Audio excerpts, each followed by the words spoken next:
हाँ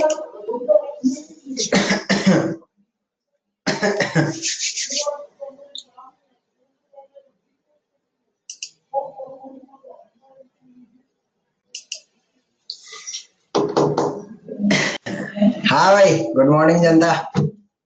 कैसे हैं साथियों? बढ़िया है, एकदम भन्नाट मस्त।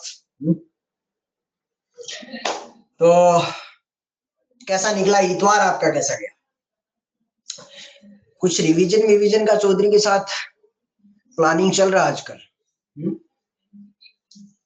तो इतवार को क्या आपने ना केवल ऑर्गेनिक बल्कि बाकी सब्जेक्ट में भी कुछ कुछ रिवीजन को वक्त दिया? अरे सुगले जो पूछ रहा हूँ वो बताना। ये बोल रहा है चौधरी स्मार्ट लग रहा है। चौधरी लग रहा है, आप भी स्मार्ट लग रहे हैं, ऐसी बात नहीं है। आत्मा से आपका जो आता है वो अच्छा ही आता है। अरे क्या भैया, रिवीजन चल रहा है कि नहीं चल रहा है, कि चौधरी ऐसे व्हाट्सएप में खुद ही प्लान बना रहा है? भाई साहब हैं क्या मेरे साथ, मेरे रिदम में बने हुए हैं आप लोग? तो अब तक के वीक में हमने ज्योमेट्रिकल रिवीजन करना था लास्ट वीक में, और जो संडे का वक्त आपका खत्म होता है, और इस वीक में अपने को स्ट्रक्चरल और कन्फर्मर पे फोकस करना है। ज्यादा रिवीजन के लिए वक्त नहीं मांगते हैं, 20-20 मिनट काफी है रिवीजन के लिए। बाकी डेली वाला काम भी ऑलरेडी बहुत काफी हो जाता है। और मुझे ये बताइए कि अभी कंटिन्यू क्लास चल रही है आपकी, तो फुर्सत मिली, फेफड़ों को आराम मिला कि नहीं मिला? पीछे वाले मास्टर ने तबाही मचा दी थी, है? नहीं मिला है, नहीं मिला है, ना ना ना ना ना ना ना ना ना है। तो 10-15 मिनट का ब्रेक मिल गया है, और बाकी सर खोपड़ी जो है पढ़ते पढ़ते भन्नाट हो गया, एकदम गर्म हो गया इंजन हमारा। तो चिंता क्या करता है, चौधरी के साथ हंसते खेलते पढ़ना है, एकदम बिना टेंशन के सुकून से पढ़ेंगे, एकदम आनंदमय से हंसते खेलते। पता नहीं कब लेक्चर खत्म हो जाएगा, एहसास भी नहीं होगा। जैसे जैसे आप बोलेंगे वैसे वैसे चौधरी लिखता रहेगा। अब तो साथियों अपना एक वो बन गया है, रिदम सा बन गया है। मुझे ऐसा फील आता है कि अब शायद अपन दिल से भी कनेक्टेड होने लग गए और कार्बन के थ्रू भी कनेक्टेड होने लग गए। चौधरी ने जो आधार बनाया था वो मजबूत बन चुका है, और अब इमारत को बड़ी करने में अब तकलीफ नहीं होगी। ठीक है, तो बेसिक बिल्ड हो चुका है, और उसके बाद धीरे धीरे रिएक्शन आगे बढ़ती चली जाएंगी, पता ही नहीं चलेगा कब हंसते खेलते खत्म हो जाता है। अपार्ट फ्रॉम रिवीजन साथियों, मतलब जो 11वीं क्लास का रिवीजन की जिम्मेदारी हमने उठाई है वो थोड़ा थोड़ा अपन करते रहते हैं। उसके अलावा आपको डेली वाला जो हैंड आउट है, एक बार फिर से बात मैं अपनी वापस दोहरा देता हूँ, डेली का हैंड आउट आपको डेली ही फिनिश करना। बड़ी इंपॉर्टेंट बातें हैं साथियों, ये छोटी छोटी मगर मोटी बातें, ये बाकी लोगों से आपको डिफरेंस पैदा कर देगी। मतलब आज का हैंड आउट आज रात को सोने से पहले आज ही फिनिश होना चाहिए। इसके अलावा जहां हमने हेडिंग डाला था ना, reaction mechanism, electrophile, nucleophile, solvent, leaving group, हमेशा आज का हैंड आउट का फर्ज होता है आपका, एक तो फुल फोकस से बढ़िया इंटरनेट कनेक्टिविटी के साथ क्लास में जुड़ना है आपको, ताकि मोटा मोटा 80 to 90% तो क्लास में खत्म हो जाए। उसके बाद ऐसा होता है कि कुछ ना कुछ रह जाता है, तो 20-25 मिनट क्लास खत्म होने के बाद आज के हैंड आउट को अपन पढ़ेंगे। ये प्लानिंग बता रहा हूँ, ठीक है? शिव शंकर बोल रहे हैं सर रेस्ट दीजिए। अरे सुगले, ये रेस्ट ही तो चल रहा है, ये दिल की बातें ही तो चल रही है चौधरी के साथ। तो सुगले रेस्ट रेस्ट में ही तो अपन प्लानिंग भी बना लेंगे, रेस्ट भी हो जाएगा।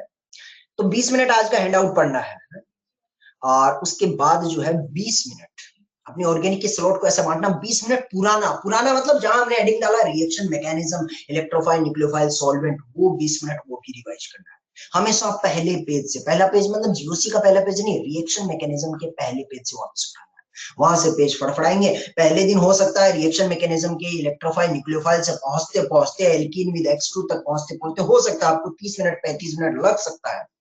बट धीरे धीरे अगर आप इस चीज को रिदम में ले आते हैं और कंटिन्यूटी में ले आते हैं, यकीन मानना 3 दिन के बाद चौथे दिन अब आप 10 मिनट लगाएंगे, 10 मिनट में खट खट खट खट खट खट खट खट हो जाएगा। ये साथियों इसलिए कह रहा हूं कि ऑर्गेनिक जितना आसान आपको लग रहा है चौधरी के साथ पढ़ने में, जितना आनंद आपको आ रहा है, शायद आपका आधार मजबूत हो गया है। दावे के साथ ये भी कहता हूं, अपना तजुर्बा है, कि जितनी आसानी से दिल खोपड़ी में जाता है ना, उतनी आसानी से वेपराइज भी हो जाता है। ऐसा ही सब्जेक्ट है, फिजिक्स और मैथ जैसा नहीं है। घुसता बड़ी तकलीफ से है वो, फिजिक्स का रोटेशन का चक्का घुसता ही नहीं है, वो स्प्रिंग घुसती ही नहीं है दिमाग में, लेकिन एक बार घुस जाती है ना तो फिर वो परमानेंटली रहती है, उड़ती भी नहीं। ऑर्गेनिक इनऑर्गेनिक में ऐसा नहीं है, बहुत तेजी से अंदर जाता है। और अगर आपने पेज पलटे नहीं ना तो उतनी ही तेजी से वेपराइज भी हो जाएगा, सुलट जाएगा रे, सुलट जाएगा। सलाह को मान लेना। मतलब 20 मिनट डेली का पढ़ना है जो आज पढ़ाऊंगा तुझे, और 20 मिनट पुराना पुराना जहां से इलेक्ट्रोफाइल न्यूक्लियोफाइल हेडिंग डाली है वहां से स्टार्ट करना।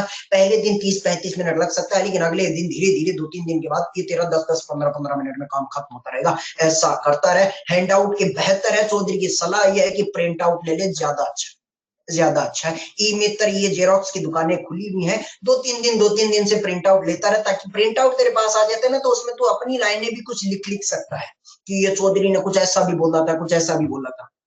तो ये पीडीएफ में उतना काम नहीं हो पाता है। और अगर प्रिंट आउट नहीं ले रहा तो अपने क्लास नोट्स में लिख ले। बट इन दो ऑप्शन के अलावा तीसरा ऑप्शन जो है कि सर वो व्हाट्सएप में पढ़ा, मैं उधर से ही देख के पढ़ लेता हूँ, ये सबसे खतरनाक वाली तबाही है। दो ही ऑप्शन है, या तो अपने कर कमलों से अपने नोट्स में लिख ले, या दूसरा ऑप्शन है प्रिंट आउट ले ले। तीसरा ऑप्शन नहीं है कि बिस्तर पे मस्त लेटे हैं, पंखा चल रहा और व्हाट्सएप पे ऐसा पीडीएफ हैंड आउट खुला हुआ है, हाँ बढ़िया लिखा है चौधरी का हैंड राइटिंग, वाह वाह वाह, पूरा समझ आया। यकीन मानना 3 लेक्चर के बाद सुलट जाएगा, 3 लेक्चर के बाद सुलट जाएगा। समझ आ गया बड़ू भाई? एक समझने वाले को इशारा काफी है। बाकी जनता भन्नाट सिनेमा शुरू करते हैं, क्या बोलता है बड़ू भाई? अब बढ़िया एनर्जी मिल गया है क्या? हेलो, अरे पंडाल शुरू करेंगे, कर दे क्या भाई? भन्नाट पहले मुझे बता दे, ऑडियो वीडियो परफेक्ट आ रहा है क्या जनता के पास? एकदम जरूरी। चल फिर ठीक है, तो मुझे ये बताइए कि पढ़ क्या रहे थे? चौधरी भूल गया। अरे चौधरी भूला क्या पढ़ रहा था भाई? अरे तेरे को याद है क्या? एक ने जवाब दिया इलेक्ट्रोफिलिक एडिशन रिएक्शन, अब 2-3 का भी जवाब गया। मैं बोलूंगा बड़े से रिवीजन करते हैं, 5 मिनट और लेते हैं क्या? शुरू से रिवीजन करते हैं। चल मेरे साथ साथ बोलते रहना, स्क्रीन के पीछे अपने घर में सोफे पे लेटा है लेकिन मेरे साथ साथ बोलते रहना। डू पहला वाला सबसे पहले हमने हेडिंग डाली थी कि साथ साथ बोलने से देखना दिमाग के नसें फटती और फटने में आनंद दोगुना हो जाता है। क्लास नोट्स को पीछे से प्रिंट आउट को देखना नहीं है, चीटिंग नहीं करने का। जो भी करना चौधरी की आंखों में आंखें मिला के करना। सबसे पहले नींद की ईंटें थी, 5 या 6 नींद की ईंटें थी। Electrophile, nucleophile, solvent, polar protic, polar है प्रोटिक, नॉन पोलर। उसके बाद आता है लिविंग ग्रुप, दुनिया के सबसे बेहतरीन leaving group, best leaving group, अपने आप भागता है N2 positive OH2 positive. Moderate leaving group halogen, अपने आप नहीं जाते, या तो धक्का मार बाहर या कॉलर पकड़ गए हैं। और तीसरा वाला घटिया leaving group OH OR, carbon गिलट से हाइड्रोजन R, बोले तो H, ये कभी जिंदगी में जाते ही नहीं। अतिथि तुम कब जाओगे? ये लिविंग ग्रुप की कहानी थी। फिर चौथा आता बेस एंड न्यूक्लियोफाइल, H+ को पैसा देता है तो बेस है, और किसी गरीब को देता है तो न्यूक्लियोफाइल की तरह काम करेगा। फिर हमने हेडिंग डाला था सिर्फ काइनेटिक्स एंड थर्मोडायनेमिक्स, जो एक ग्राफ से हमने देख लिया था। उसके बाद जिंदगी का पहला रिएक्शन है, नाम क्या था? जिंदगी का पहला रिएक्शन डिहाइड्रेशन ऑफ अल्कोहल। बोलते रहना, हो सकता है तो टाइप करने में थोड़ा समय लगा सकता है, लेकिन बोलते रहना, अपने मुख से आवाज निकलती रहनी चाहिए। डिहाइड्रेशन ऑफ अल्कोहल साथ साथ बोलेगा, चौधरी के साथ रिवीजन हो जाएगा। डिहाइड्रेशन ऑफ अल्कोहल में क्या होता था भाई? वहां शायद होता था एक अल्कोहल, एसिडिक मीडियम और आग भी। ये तीनों का कॉम्बिनेशन होता था तो H+ बिड़ा पानी उड़ा ले। जैसे पानी उड़ेगा केटाइन दौड़ रहा है तो दौड़ा ले, कार्बोकेटाइन रीअरेंजमेंट करा ले, फाइनल रीअरेंजमेंट मोस्ट स्टेबल पहुंचने के बाद अल्फा पोजीशन से हाइड्रोजन हटा ले, पाई बॉन्ड बढ़ा ले। ये ले भाई साहब, तेरा प्रोडक्ट बन के तैयार हो गया। अल्फा कार्बन उसी को कहते थे जो बाजू वाला sp3 हाइब्रिडाइज होता था। केटाइन के बाजू वाले अल्फा कार्बन से हाइड्रोजन उड़ा ले, पाई बॉन्ड बढ़ा ले, एक से ज्यादा प्रोडक्ट बनता था तो सेट जब शुक्ला बोल के कहता है stable product is the set product या मेजर प्रोडक्ट, लीस्ट स्टेबल नाम क्या हो जाएगा? ऑफमैन हो जाएगा। ये बात थी साहब, पहली वाली रिएक्शन नाम था डिहाइड्रेशन ऑफ अल्कोहल। उसके बाद कार्बोकेटाइन रीअरेंजमेंट पढ़ा, नॉर्मल भी पढ़ा, रिंग एक्सपेंशन भी पढ़ा, वो एक बेसिक कांसेप्ट था। उसके बाद हमने दूसरी हेडिंग डाली, रिएक्शन का नाम था, और कार्बोकेटाइन रीअरेंजमेंट पढ़ते पढ़ते एक चीज और भी दिमाग में आई थी। और कब भाई नॉर्मली अरेंजमेंट करवाए हो तो ठीक है, लेकिन केटाइन के जस्ट बाजू वाले कार्बन पे अगर OH आ जाए तो केटाइन दौड़ के वहां जाना चाहता है। और ऐसी रीअरेंजमेंट को क्या कहा जाता है? और केटाइन के बाद जोड़े कार्बन पे अगर OH आ जाए तो केटाइन दौड़ के वहां जाना चाहता है। रिवर्सिबल या इरिवर्सिबल है?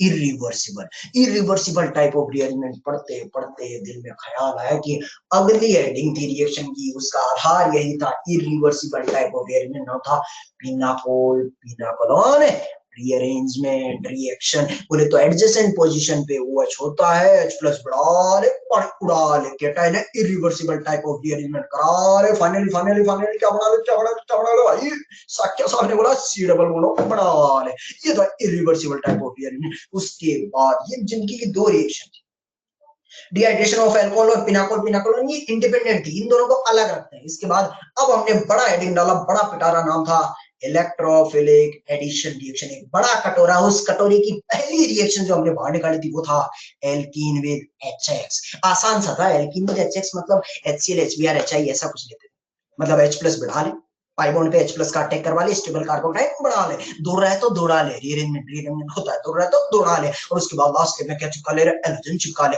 मान लीजिए यही CCl4 की जगह सॉल्वेंट पानी होता तो, एल्कीन विद HX में CCl4 की जगह अगर सॉल्वेंट पानी होता तो लास्ट स्टेप में केटाइन पे एलोजन या पानी, और एलोजन या पानी पानी पानी का OH आके जुड़ा करता था। ये EAR का पहला रिएक्शन था। EAR बड़े पिटारे में से दूसरी रिएक्शन निकाल के लेके आया, क्या नाम था? EAR की दूसरी reaction alkene with X2। Alkene with X2 इसमें तो चौधरी ने बताया कि मैकेनिज्म हो सकता है इसकी तबाही भरी हो, लेकिन प्रोडक्ट बनाना तो इसका सबसे आसान था। जो मेरे को सबसे टफ लग रही थी वो सबसे आसान इसलिए हो जाएगी क्योंकि इसमें कार्बोकेटाइन बनता नहीं था, मतलब रीअरेंजमेंट कुछ करना नहीं है। जो भी करना पाई बॉन्ड के T1 T2 टर्मिनल पे करना, पाई बॉन्ड उड़ा ले, T1 T2 पे एलोजन चिपका ले, सेम साइड या अल्टीपल्टी, और सेम साइड या अल्टीपल्टी। अल्टीपल्टी बोले तो एंटी एडिशन साथियों से कहा जाता है। इसी में मान लीजिए CCl4 सॉल्वेंट की जगह पानी आ जाता तो एल्कीन विद X2 के साथ CCl4 की जगह पानी आ जाता तो स्टेप 2 में एलोजन अटैक करता है या पानी। ये अर्षित दादी साहब ने सबसे बढ़िया बताया, बोला साहब एक कार्बन पे एलोजन और एक कार्बन पे OH लगेगा, ये बढ़िया बात बताई। अब मुझे ये बता कि OH कहाँ लगाता था, किसी पे भी लगा दूं या उस टर्मिनल पे लगाया करता था जहां स्टेबल कार्बोकेटाइन बढ़ने की प्रोबेबिलिटी हो, क्योंकि नॉन क्लासिकल कार्बोकेटाइन NCC की रिंग उधर से खुलती थी जहां स्टेबल डेल्टा पॉजिटिव बनने की प्रोबेबिलिटी हो। बोले तो उसके बैक साइड से पानी गिरा ले, NC उड़ा ले, एक कार्बन पे OH एक कार्बन पे एलोजन, ये भी सेम साइड या अल्टीपल्टी। अल्टीपल्टी बोले तो एल्कीन विद X2 भी HF था। उसके बाद हमने कुछ मिसलेनियस टाइप के सवाल किए, उसमें स्टीरियो केमिस्ट्री भी पढ़ा था। एल्कीन में X2 10 रिएक्शन थी, स्टीरियो केमिस्ट्री इन्वॉल्व किया तो ये समझ आता था कि भाई जिनको ऐड करना है, सिस ट्रांस में एल्कीन दिया जाता था X2 वाली रिएक्शन, तो जिनको ऐड करना है वो टॉप एंड बॉटम पे ले ले, फिशर डायग्राम जिनको ऐड करना है टॉप एंड बॉटम पे। इनिशियली अगर दोनों ग्रुप सेम साइड है तो प्रोडक्ट में अल्टीपल्टी हो जाएंगे, इनिशियली अल्टीपल्टी है तो प्रोडक्ट में दोनों सेम साइड, एंटी एडिशन की ताकत हुआ करती थी। फिर हमने इसको एक दूसरे नजरिए से भी दिखा था, कैटाई कैटाई कैटाई बोले तो कैट बोले तो सिस पे एंटी एडिशन, तो प्रोडक्ट क्या में लग रहा है 3O, ट्रांस पे एंटी एडिशन तो इराइथ्रो। ये हमने एक और ट्रिक देख के इसको एक अलग अंदाज से देख लिया था। ब्रोमीन वाटर टेस्ट भी पढ़ाता रसूल है, ये भी इसी का हिस्सा था। ये देख चौधरी को जैसे याद है ना, जिस सीक्वेंस में याद है एग्जैक्टली तेरी खोपड़ी में ऐसा छप जाना चाहिए कि चौधरी ने हैंडआउट बताया था तो उस हैंडआउट में इस वाले पेज के मिडिल में आया करता था ब्रोमीन वाटर टेस्ट। पेज को पलटा तो वहां बेंजीन वाला भी एग्जांपल लिखा था कि बेंजीन ब्रोमीन वाटर टेस्ट नहीं दिया करता था। ऐसे ऐसे तेरे को पता होना चाहिए। इस पेज के सबसे टॉप में stereo chemistry of the alkene वाले रिएक्शन भी पता था। इस अंदाज से अगर तेरी खोपड़ी में छप गया ना, यकीन मानना ऑर्गेनिक बहुत तेजी से मुट्ठी में कर लेगा। ये हमने EAR की 2 रिएक्शन पढ़ ली करो। फिर लास्ट लेक्चर में तो अपन दुनिया भर के मिसलेनियस टाइप के सवाल कर रहे थे, तबाही मचा रहे थे, बढ़िया भन्नाट हो गया। आज अपनी जिंदगी की तीसरी रिएक्शन जो कि इलेक्ट्रोफिलिक एडिशन रिएक्शन, बड़ा बेटा रहा था ना, उसकी तीसरी रिएक्शन बाहर निकाल के लेके आ रहा हूँ। नाम है साहब एडिशन इन कॉन्जुगेटेड सिस्टम। क्या पढ़ रहे थे बेड़ू, पहले ये बताओ पढ़ क्या रहे थे? और पढ़ क्या रहे थे? EAR शुक्ला बोलना ऑर्गेनिक पढ़ रहे थे। अरे EAR इलेक्ट्रोफिलिक एडिशन रिएक्शन की पहली थी एल्कीन विद HX, दूसरी वाली है एल्कीन विद X2। आज तीसरी रिएक्शन है addition in the conjugated system. इसको थोड़ा और आगे बढ़ाते हैं। तीसरी रिएक्शन हमारे सामने आ रही है साथियों। जब लेक्चर खत्म हो जाता है, ना केवल हैंडआउट आपको 20 मिनट पढ़ना है, 20 मिनट हैंडआउट पढ़ने के बाद हैंडआउट को बंद कीजिएगा, आंखें बंद कीजिएगा, और आंखें बंद करने के बाद पूरे हैंडआउट बंद आंखों में घूमना चाहिए। यकीन मानिए जब पहले दिन आंखें बंद करेंगे ना, सूरज कुछ नहीं चमकेगा, काला काला बैठा इधर, लेकिन धीरे धीरे थोड़ा सा वापस देखा, अच्छा अच्छा हाँ ये था, वापस बंद किया हैंडआउट को, और फिर आंखें बंद करके ये पता चलना चाहिए हाँ इस पेज पे ऐसा ऐसा ऐसा था, पेज को पलटा तो हाँ इसके बॉटम में आया, फिर इधर वाले पेज पे ये बड़ा रिएक्शन था। इस अंदाज से इतना परफेक्ट तरीके से अगर तेरी खोपड़ी में वो रिएक्शन छप गई तो अब एग्जाम हॉल में भूलने की कोई गुंजाइश नहीं होती रहे। अब बोल भाई, अब तेरे की बढ़िया रिवीजन हो चुका है, तो बोले तो अब रिएक्शन का सिरगड़े कर देंगे, क्या बोलता है? चल कर देते हैं। फिर सोनम जी बोल रहे हैं सर वो आंख के बंद करते हैं ना तो फिर अपन सुलट जाते हैं, बढ़िया माहौल चल रहा है आजकल, मौसम भी मस्त हो रहा है, ताउते की तूफान में बढ़िया मौसम बना, रमले कंबल सब मोमाया है? चलिए जी, बढ़िया आनंद आता है। अब आप जैसे जैसे कहेंगे साथियों, चौधरी उसी अंदाज में चलेगा। ईएआर की हमारी तीसरी reaction, addition in conjugated system, ठीक है। चलिए सबसे पहले तो मुझे इस रिएक्शन को देखिए, अब सिनेमा स्टार्ट करते हैं। रिएक्टेंट को देखिए, रिएक्टेंट में मुझे ये एहसास होता है कि क्या दो पाई बॉन्ड के बीच में एक सिग्मा बॉन्ड का फासला है? क्या दो पाई बॉन्ड के बीच में एक सिग्मा बॉन्ड का फासला है? बिल्कुल। स्नेहल साहब ने जैसे 15 मिनट का वादा सबसे पहले ही कर दिया, आयुष ने कर दिया, वैसे मेरे को उम्मीद है कि बाकी सब लोगों में इतनी मैच्योरिटी आ गई है कि अगले 15 मिनट तक चौधरी को डिस्टर्बेंस नहीं करेंगे, ठीक है। जितना पूछा बस उतना जवाब देते रहे कि इन दोनों पाई बॉन्ड के बीच में एक सिग्मा बॉन्ड का फासला है, तो इनके बीच में रेजोनेंस हो रहा है। ऐसा सिस्टम जिसमें रेजोनेंस होता है उसे रेजोनेटिंग सिस्टम कहा जाता है या कॉन्जुगेटेड सिस्टम भी कहा जाता है। तो ये हमारा कॉन्जुगेटेड सिस्टम है, इसमें रेजोनेंस हो रहा है और इसकी रिएक्शन अपन करवा रहे हैं HCl with CCl4, again CCl4 just a solvent. यानी सच कहूं तो एल्कीन विद HX की रिएक्शन तो मैं पहले पढ़ के आ चुका हूं। आज एक्चुअली एल्काडाइन है, डाइन क्यों बोल रहा हूं क्योंकि दो एल्कीन है, और ऐसा एल्काडाइन जो कॉन्जुगेटेड सिस्टम है, मतलब उनके बीच में रेजोनेंस भी हो रहा है, ऐसा एल्काडाइन है, इसके साथ रिएक्शन करवाते हैं।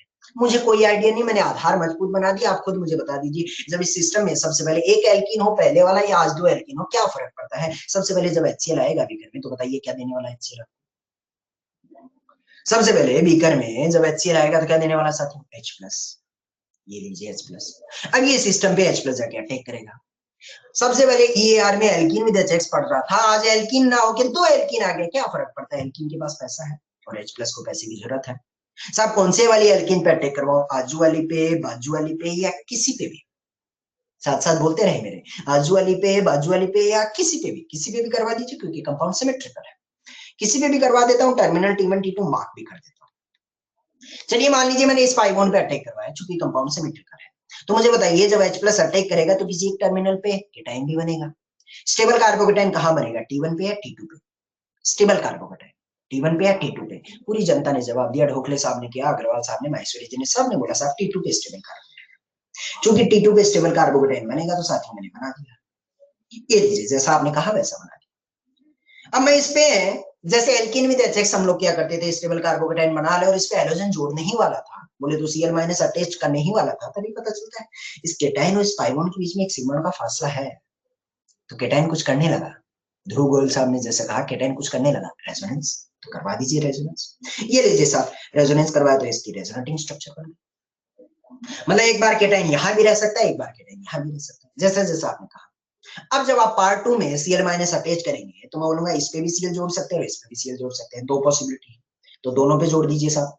तो इसका मतलब इस बार प्रोडक्ट एक नहीं साथियों दो मिलेंगे, अगर आपने इसके टाइम पे Cl जोड़ा तो प्रोडक्ट ये मिला, इसके टाइम पे Cl जोड़ा तो प्रोडक्ट ये मिला। इसका मतलब कितना प्रोडक्ट मिला रहा है बेड़ू भाई? एक ठो या दो ठो? दो ठो प्रोडक्ट मिला। तो इस रिएक्शन पे आ जाते हैं, आसान सी रिएक्शन है, मतलब यहाँ पर आपको दो प्रोडक्ट मिलके तैयार हो गए, एक बार पाई बॉन्ड यहाँ पर बैठा है, एक बार पाई बॉन्ड यहाँ पर बैठा है, जैसा आपको दिखाया साथियों मैं वैसा ही बना रहा हूँ। P1 वाले प्रोडक्ट में Cl यहाँ लगा हुआ नजर आ रहा है, P2 वाले प्रोडक्ट में Cl आपका यहाँ लग गया, ये प्रोडक्ट P1 था, ये प्रोडक्ट आपका P2 बन के तैयार हो गया। चमक गया है क्या भाई? चलिए, और चौधरी बात क्या है क्या, मान लीजिए एक प्रोडक्ट मिलता है तब तो हम बता देते हैं मेजर वही होता है, लेकिन एक से ज्यादा बन गया, मेजर कौन सा बताए? तो मेरा सवाल सुनना भाई, प्रोडक्ट तो बाद में बताना, पहले मुझे ये बताओ कि ये जो दो इंटरमीडिएट है I1 और I2, इनमें से ज्यादा स्टेबल कौन है? ये इंटरमीडिएट I1 और ये इंटरमीडिएट I2, इंटरमीडिएट I1 और I2 में से ज्यादा स्टेबल कौन है? तो पता चलता है I1 हो या I2 हो, दोनों ही केटाइन रेजोनेंस तो कर रहे हैं, इनफैक्ट दोनों रेजोनेटिंग स्ट्रक्चर ही है, तो दोनों केटाइन रेजोनेंस तो कर रहे हैं, लेकिन बाद में पता चलता है ये केटाइन इस 3 अल्फा हाइड्रोजन का हाइपर ज्यादा खा रहा है। क्यों सिंगल साहब? ये केटाइन जो है बाजू वाले 3 अल्फा हाइड्रोजन का हाइपर भी खा रहा है, जबकि इस केटाइन के पास ऐसी फैसिलिटी नहीं है, सिर्फ और सिर्फ रेजोनेंस कर रहा है। मुझे बताइए कौन सा इंटरमीडिएट ज्यादा स्टेबल है, पहला या दूसरा? I1 या I2? सबने बोला साहब I1, I1 इंटरमीडिएट ज्यादा स्टेबल। चमत्कार करके दिखाऊं तो मेरा सवाल यह है कि प्रोडक्ट कौन सा ज्यादा स्टेबल है, P1 या P2? चौधरी प्रोडक्ट की स्टेबिलिटी कैसे चेक करूं? इंटरमीडिएट तो केटाइन थे, इंटरमीडिएट तो केटाइन थे, तो केटाइन की स्टेबिलिटी चेक कर ली मैंने। इंटरमीडिएट तो आपके केटाइन थे, तो केटाइन की स्टेबिलिटी चेक कर ली, लेकिन प्रोडक्ट तो न्यूट्रल है, उनकी स्टेबिलिटी कैसे चेक करते हैं? साथियों हमने जीओसी के जमाने में पढ़ा है, हाइपर कॉन्जुगेशन। अगर आपके पास एल्कीन अवेलेबल है तो एल्कीन की स्टेबिलिटी आप हाइपर कॉन्जुगेशन से निकालते। सर कैसे निकालूं? जिस एल्कीन के पास जितने ज्यादा नंबर ऑफ अल्फा हाइड्रोजन होते हैं उसकी स्टेबिलिटी उतनी ज्यादा होती है। इस एल्कीन के पास जाऊं तो बाजू वाला ये कार्बन अल्फा कार्बन है जिसपे एक हाइड्रोजन अभी भी मौजूद है, तो इस एल्कीन के पास एक अल्फा हाइड्रोजन है, जबकि इसके पास जाता हूं तो 3 आजू में है और 2 बाजू में, इसके पास 5 अल्फा हाइड्रोजन है। बता रहे बेड़ू कौन सी एल्कीन ज्यादा स्टेबल है? अरे P1 वाली या P2 वाली? P2 वाली। चमत्कार देख रहा बेड़ू, इंटरमीडिएट I1 ज्यादा स्टेबल है, इंटरमीडिएट I1 ज्यादा स्टेबल है और प्रोडक्ट P2 ज्यादा स्टेबल है। चमत्कार हो गया, आंखें फट रही हैं। इंटरमीडिएट पहला स्टेबल है जबकि प्रोडक्ट दूसरा स्टेबल है, P2 स्टेबल है। ऐसा मैं नहीं, आप कह रहे हैं। ऐसा तो जिंदगी में पहली बार हुआ सर। तो फिर इस रिएक्शन में क्या हो रहा होगा? तो चलिए थोड़ा गहराई में दरिया में गोता लगा के इस रिएक्शन का रियल मैकेनिज्म से मैंने देखने के बाद इस रिएक्शन के एनर्जी डायग्राम को भी देख लेते हैं, वहां से थोड़ा और आइडिया लगता है।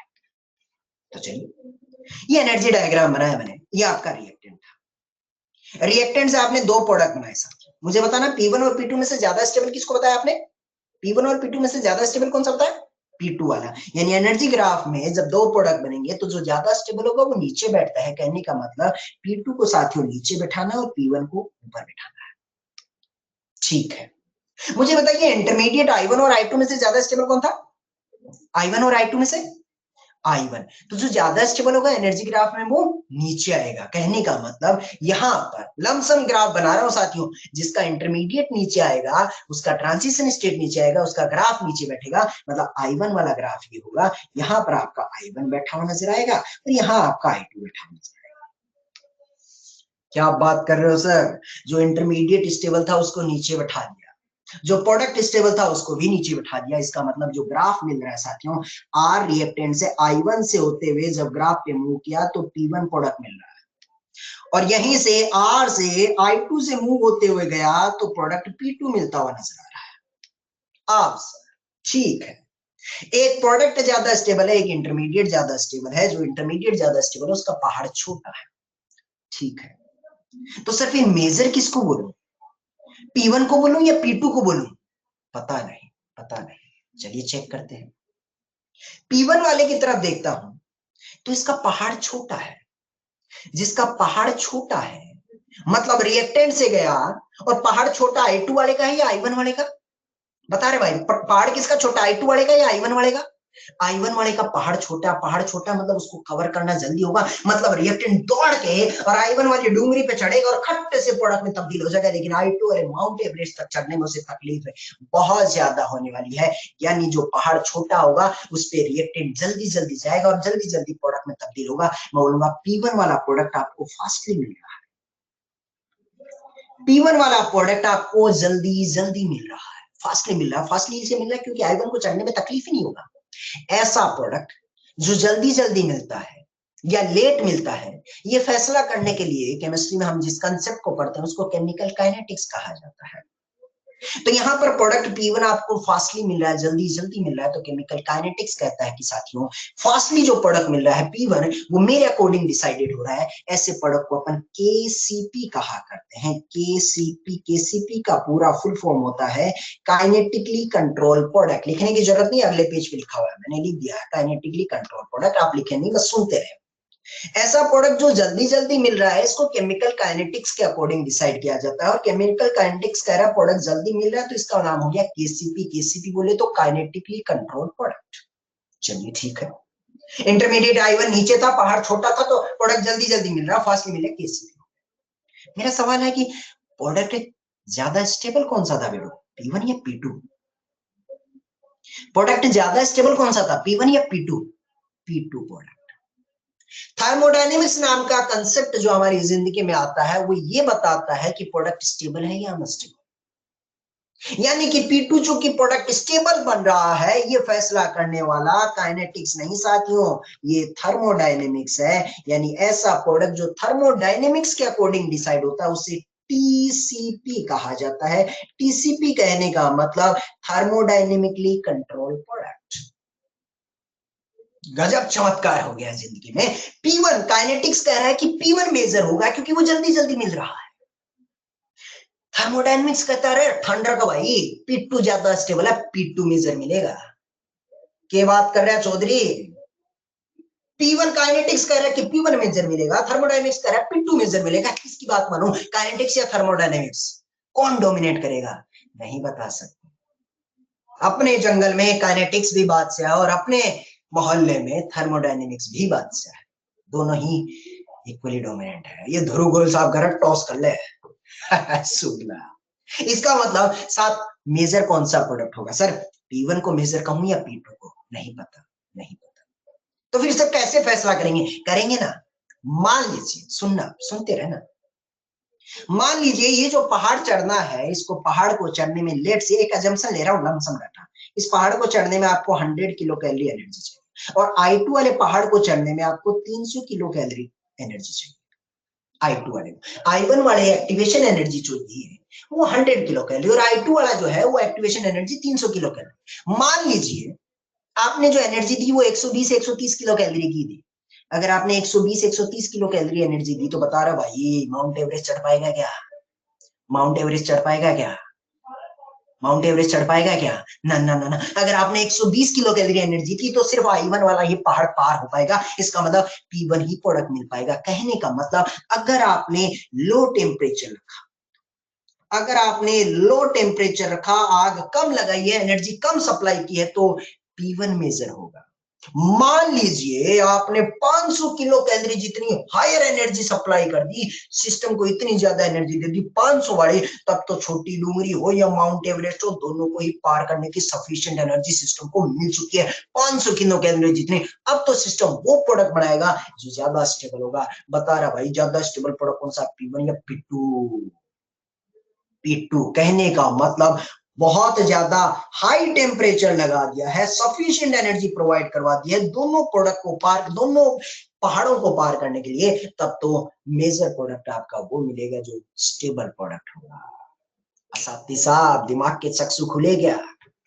और अगर देसी में समझाऊं, दोबारा सुन लेना इसको, एक बार रिपीट करता हूं। काइनेटिक्स कह रहा था कि भाई P1 का पहाड़ छोटा है, जल्दी जल्दी मिलेगा, काइनेटिकली कंट्रोल प्रोडक्ट। थर्मोडायनेमिक्स कह रहा था कि P2 मेजर प्रोडक्ट इसलिए मिल रहा है क्योंकि ये स्टेबल प्रोडक्ट है, thermodynamically control product. Sir kinetics और थर्मोडायनेमिक्स किसको डोमिनेट मानेंगे? नहीं बता सकते। मान लीजिए आपने थोड़ा कम टेम्परेचर दिया, 120 किलो कैलोरी गई, तो माउंट एवरेस्ट काला वाला पार ही नहीं हो पाएगा। काला वाला माउंट एवरेस्ट अगर पार ही नहीं हो पाया तो फिर लाल वाला ही पार हो पाएगा। तो लो टेम्परेचर रखा तो P1 ही प्रोडक्ट मिल पाएगा। मान लीजिए आपने 700-800 किलो कैलोरी जितनी एनर्जी दे दिया होता तो फिर दोनों पहाड़ पार हो जाते, और दोनों पहाड़ पार हो जाते तो फिर आपका जो स्टेबल प्रोडक्ट मिल रहा है मेजर प्रोडक्ट मिलता। तो फिर तो P2 को बनाना पसंद करते, तो P2 मेजर प्रोडक्ट मिल गया। और भाई और देसी में समझाऊं तो जो P1 है वो जेईई मेंस है और P2 जो है वो जेईई एडवांस है। मतलब NIT में जाना है ना तो मजा उतना नहीं आएगा, मेहनत भी कम ही लगेगी। कम मेहनत करेगा तो NIT में ही जाएगा जेईई मेंस क्वालिफाई करके। मेहनत अगर फाड़ के कर लिया है माउंट एवरेस्ट जितनी, तो प्रोडक्ट को भी बनाने में मजा आ जाएगा, IIT में जाएगा भाई। क्लियर हो गया क्या रे? अरे समझ गया भाई। बट नॉट, अगर एनर्जी कम सप्लाई की, थोड़ी मेहनत करेगा तो NIT पाएगा। जेईई मेंस और मेहनत फाड़ के कर दी तो फिर प्रोडक्ट भी बढ़िया मिलेगा। बढ़िया एनर्जी दी तो स्टेबल प्रोडक्ट, मेजर प्रोडक्ट मिलेगा। ठीक है चौधरी, अब बात क्लियर हो गई। तो ये बात साथियों मैंने अगले पेज में लिख दी है कि kinetically control product low temperature पर मेजर मिलता है, यानी अगर आपने लो टेम्परेचर रखा है तो KCP मेजर होगा, अगर आपने हाई टेम्परेचर रखा है तो TCP मेजर होगा। सर इसमें कौन सा मेजर होगा? कोई टेम्परेचर मेंशन नहीं है तो नहीं बता पा रहे, हमने P1 P2 दोनों लिख दिया है। ठीक है भाई चौधरी, लो टेम्परेचर पर KCP मेजर बोल दूंगा, हाई टेम्परेचर पर TCP मेजर बोल दूंगा, लेकिन कितना हाई मैं कैसे जानूंगा? कि कितना हाई, हाई टेम्परेचर पर टीसीपी मेजर, लेकिन कितना हाई। तो हमने इसके लिए रेफरेंस लाइन सेट कर दी है साथियों, जो आपको अगले पेज पे दिखाई दे गया है शायद। अगर आपने टेम्परेचर 25 या 25 डिग्री से ज्यादा ले लिया है तो फिर आपका टीसीपी मेजर मिलेगा। अगर आपने टेम्परेचर इससे कम लिया है तो फिर आपका केसीपी मेजर मिलेगा। बात कितनी खोपड़ी में गई है ये फैसला सवाल तुरंत कर देगा। चलिए आते हैं। मान लीजिए ये सवाल दे दिया HBR in presence of CCl4, hx में HCl ले लिया, एचबीआर ले लिया, क्या फर्क। अगर आपको 40 डिग्री टेम्परेचर दे दिया, कॉन्जुगेटेड सिस्टम ही है, बताइए भाई साहब मेजर क्या बनाएंगे आप, खुद बताइए, केसीपी या टीसीपी। और अब बता रहे बेड़ू भाई केसीपी या टीसीपी, तो यहाँ प्रोडक्ट बनाएगा मेजर कौन सा, टीसीपी। और यहीं पर एरो के नीचे अगला लिख देता हूँ -20 डिग्री, बता रहा भाई मेजर क्या बनाएगा, -20 डिग्री पे केसीपी या टीसीपी, केसीपी केसीपी।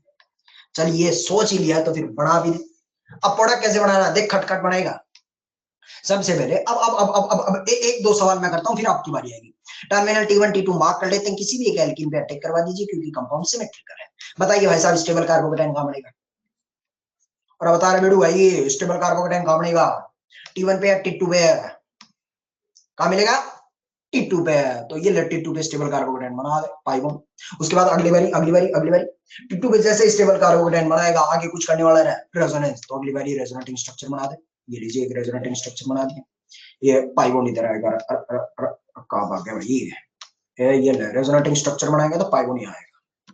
ये इंटरमीडिएट तेरा I1 है, ये इंटरमीडिएट तेरा I2 है। अब I1 से एक प्रोडक्ट बनेगा, I2 से एक प्रोडक्ट बनेगा, I1 से प्रोडक्ट बना देते हैं, यहाँ बना ले भाई बी आर लगा दे। I2 में देखिएगा तो ये पाई बॉन्ड यहाँ आ गया, यहाँ बी आर लगा दे। नाम दे देते हैं साथियों, इसको नाम दे देते हैं ए, नाम दे देते हैं इसको, नाम बी दे देते हैं। अब मुझे बता दीजिए भाई साहब इनमें से ए कौन सा है, ऊपर वाला ए है या नीचे वाला ए है, अरे ए कौन सा है, ऊपर वाला है या नीचे वाला, अरे ऊपर वाला या नीचे वाला, ऊपर वाला ए है नीचे वाला बी है। ये ले तेरा आंसर है या थे। कैसे पता चला, देख जो प्रोडक्ट स्टेबल होता है, आइडेंटिफाई करने का तरीका देखना, जो प्रोडक्ट स्टेबल होता है वो आपका टीसीपी प्रोडक्ट होता है। जो प्रोडक्ट स्टेबल होता है, अरे सुगलो गलत बता दिया गया रे, अरे उल्टा बता दिया रे, अरे उल्टा बता दिया सागलो, ऊपर वाला जो टीसीपी है ए वाला जो है, अरे जिनावरो सुगलो गलत बताया। टीसीपी देखेगा तो जो प्रोडक्ट ज्यादा स्टेबल है, जो प्रोडक्ट ज्यादा स्टेबल है वो टीसीपी होता है, तो ये प्रोडक्ट स्टेबल है। ये अगर प्रोडक्ट स्टेबल है तो ये आपका टीसीपी प्रोडक्ट होगा। जो स्टेबल प्रोडक्ट होगा उससे बनने वाला प्रोडक्ट आपका टीसीपी प्रोडक्ट होगा, मतलब ए वाला ये है। सर केसीपी कैसे निकालूं, जिसका इंटरमीडिएट ज्यादा स्टेबल है। आइडेंटिफाई करने का तरीका देखना, जो प्रोडक्ट ज्यादा स्टेबल होता है वो टीसीपी होता है। अभी सवाल छोटा, थोड़ी देर बाद आगे भी आएंगे, तो इस लाइन को पकड़ लेना, जिसका प्रोडक्ट ज्यादा स्टेबल होता है वो टीसीपी होता है, और जो स्टेबल इंटरमीडिएट से बनता है वो आपका केसीपी होता है। तो ये इंटरमीडिएट आपका स्टेबल इंटरमीडिएट है। स्टेबल इंटरमीडिएट से जो प्रोडक्ट बनेगा, स्टेबल इंटरमीडिएट से वो के बनेगा रे भाई, केसीपी। तो ये है आपका केसीपी। कहने का मतलब ये फोटो कौन सा है, बी वाला। समझ आ गया रे, अरे समझ आया क्या भाई। अरे ये सुगदा हर्ष मानिक साहब बोल रहे हैं सर ऊपर वाला प्रोडक्ट ज्यादा स्टेबल होगा ना। रहा ढोकले साहब पाई बॉन्ड पे गोला बना, अभी भी पिछले पेज पे तुमने कसम खुद खाई थी कि पाई बॉन्ड पे जब गोला बनाएगा ये ले बना ले, ये ढोकले ने गलत करवाया मेरा। पाई बॉन्ड पे गोला बना के अल्फा हाइड्रोजन काउंट कर ले, बोले तो इसके पास एक ही अल्फा हाइड्रोजन है, इसके पास 3 और 2 5 अल्फा हाइड्रोजन है। समझ आ गया और साहब के साथ अब चमक गया ठीक है। तो मतलब कंक्लूजन पॉइंट यही आया, पूरी चीज को वापस समराइज कर देता हूं साथियों।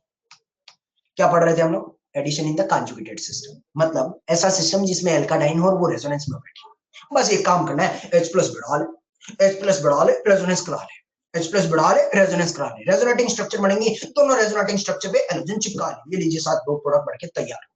जो स्टेबल प्रोडक्ट मिलेगा, जो स्टेबल प्रोडक्ट मिलेगा वो टीसीपी होगा, जो स्टेबल प्रोडक्ट मिलेगा वो टीसीपी होगा। जो स्टेबल इंटरमीडिएट से मिलता है वो प्रोडक्ट आपका केसीपी होता है। बस इस अंदाज में आपको ये चीज दिमाग में रखनी है कि प्रोडक्ट जो ज्यादा स्टेबल होगा वो टीसीपी, और जो स्टेबल इंटरमीडिएट से बनता है वो आपका केसीपी। और अब खोपड़ी में घुस गया, और अब पक्का घुस गया। अब इसमें एक चीज और देख ले, जब केसीपी तू बनाता है, ये जो केसीपी बनाया तो इसमें मुझे बता, जब पहला वाला स्ट्रक्चर बनाया तो H+ कहां बिठाया तुमने, स्टेबल कार्बोकेटाइन आपका T2 पे बना था, तो H प्लस कहां पे बनाया था? एक और चीज बताता हूँ, अगर T2 पे स्टेबल कार्बोकेटाइन बनाया तो H प्लस कहां बना है? T1 पे। यानी T1 पे H लगाया और T2 पे स्टेबल कार्बोकेटाइन के बाद आपने क्लोरीन लगा दिया। रिलेटिवली देखूं तो 1-2 पोजीशन पे, नंबरिंग कर दो इसको 1 2 3 4। तो केसीपी में आप देखेंगे कि जो आपने हाइड्रोजन और क्लोरीन ऐड किए हैं वो एक दूसरे के रेस्पेक्ट में 1 और 2 पोजीशन पे ऐड किए हैं, तो कहा जाता है generally KCP is a 1-2 addition product.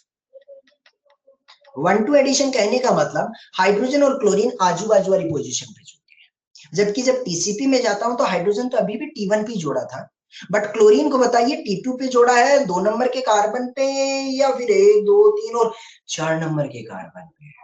बता रहा भाई, क्लोरीन को 2 नंबर के कार्बन में या 4 नंबर पे? 4 नंबर पे।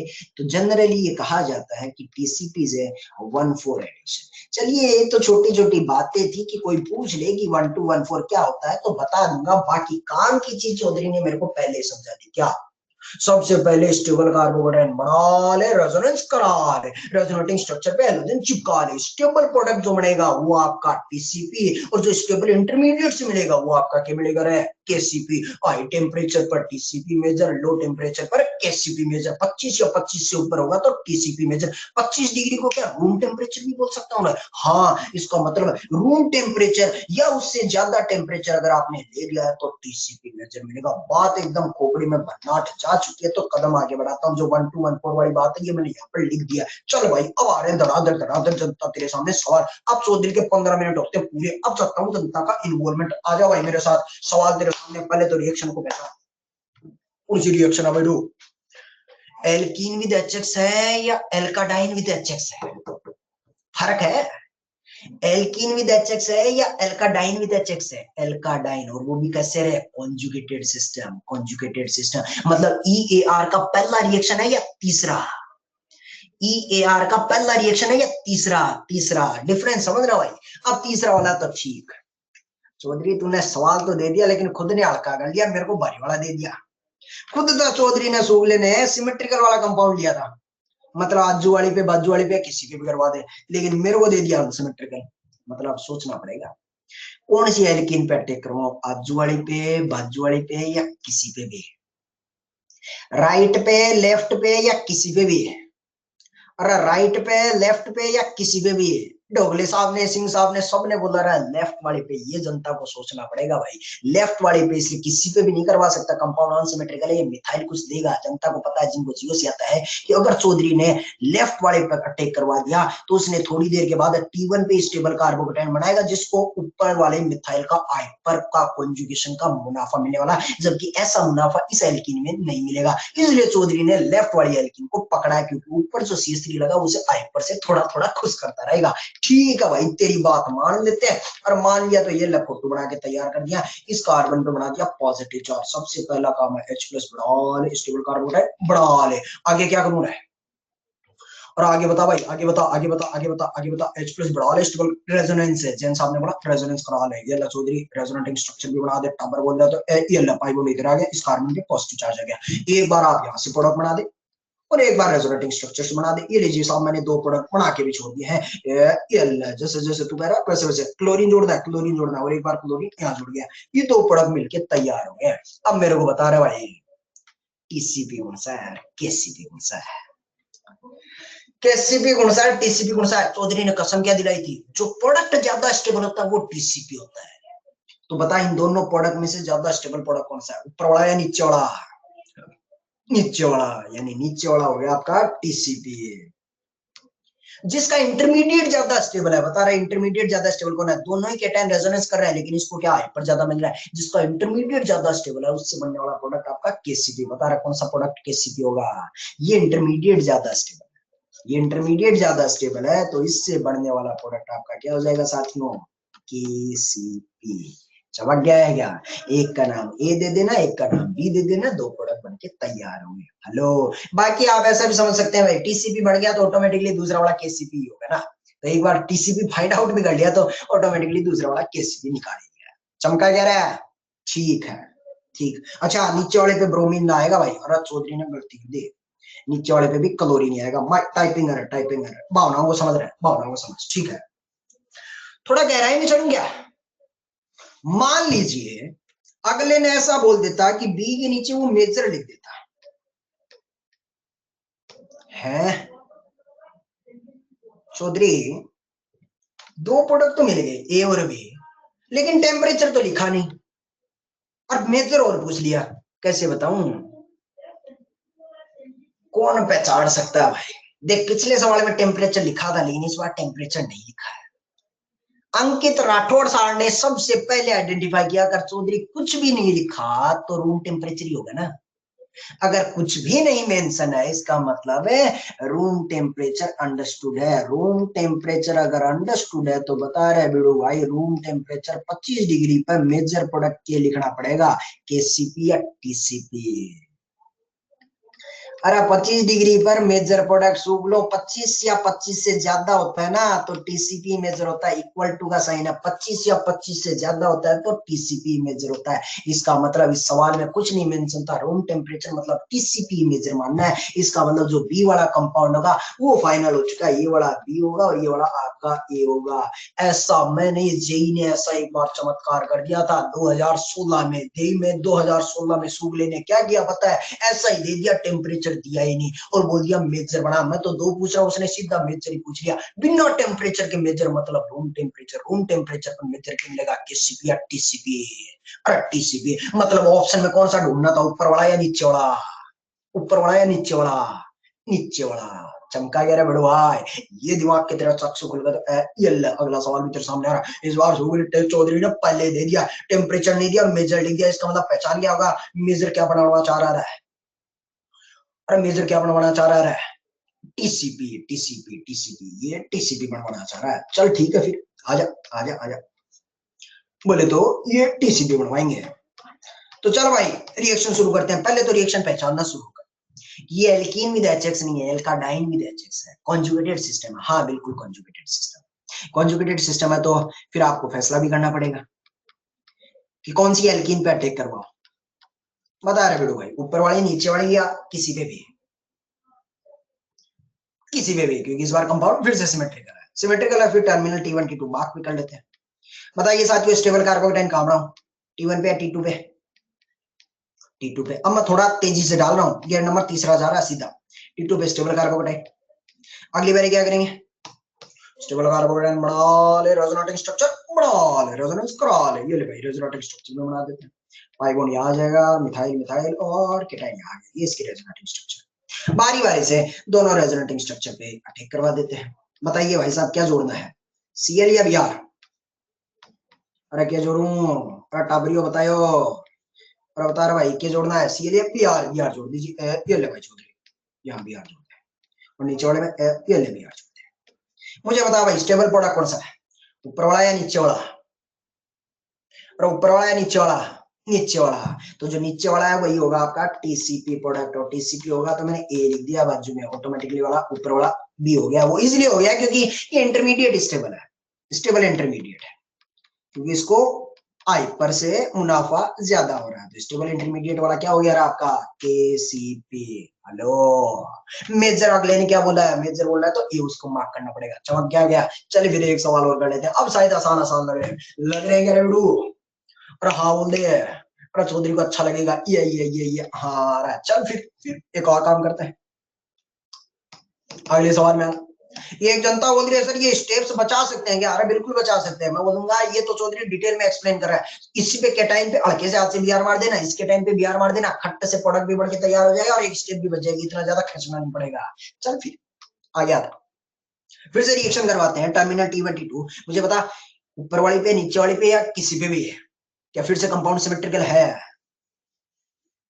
हाँ सिमेट्रिकल है, किसी भी करवा दे। ये खेमानी साहब पूछ रहे हैं, नाम फिर से मैं भूल गया, ऊपर चला गया भाई, कि सर ऐसा कोई जरूरी है क्या कि टीसीपी और केसीपी अलग अलग होंगे?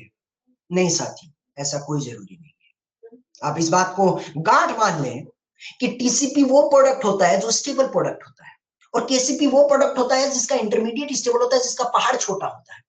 अरे जिंदगी में ऐसा भी तो कभी हो सकता था कि प्रोडक्ट वही स्टेबल और उसका पहाड़ भी छोटा हो सकता है। कोई एग्जाम्पल मेरे सामने आ जाए तो इस बात से आप दूर रहें कि एक बार टीसीपी आइडेंटिफाई कर लिया तो किसी ऑटोमेटिक दूसरा होगा। कंसेप्ट वाइज चाहिए, और कंसेप्ट यही कहता है कि जो प्रोडक्ट स्टेबल होता है उसको टीसीपी मार्क कीजिए, जिसका इंटरमीडिएट स्टेबल होगा उसका पार छोटा हुआ प्रोडक्ट जल्दी मिलेगा तो उसको केसीपी मार्क कर दीजिए।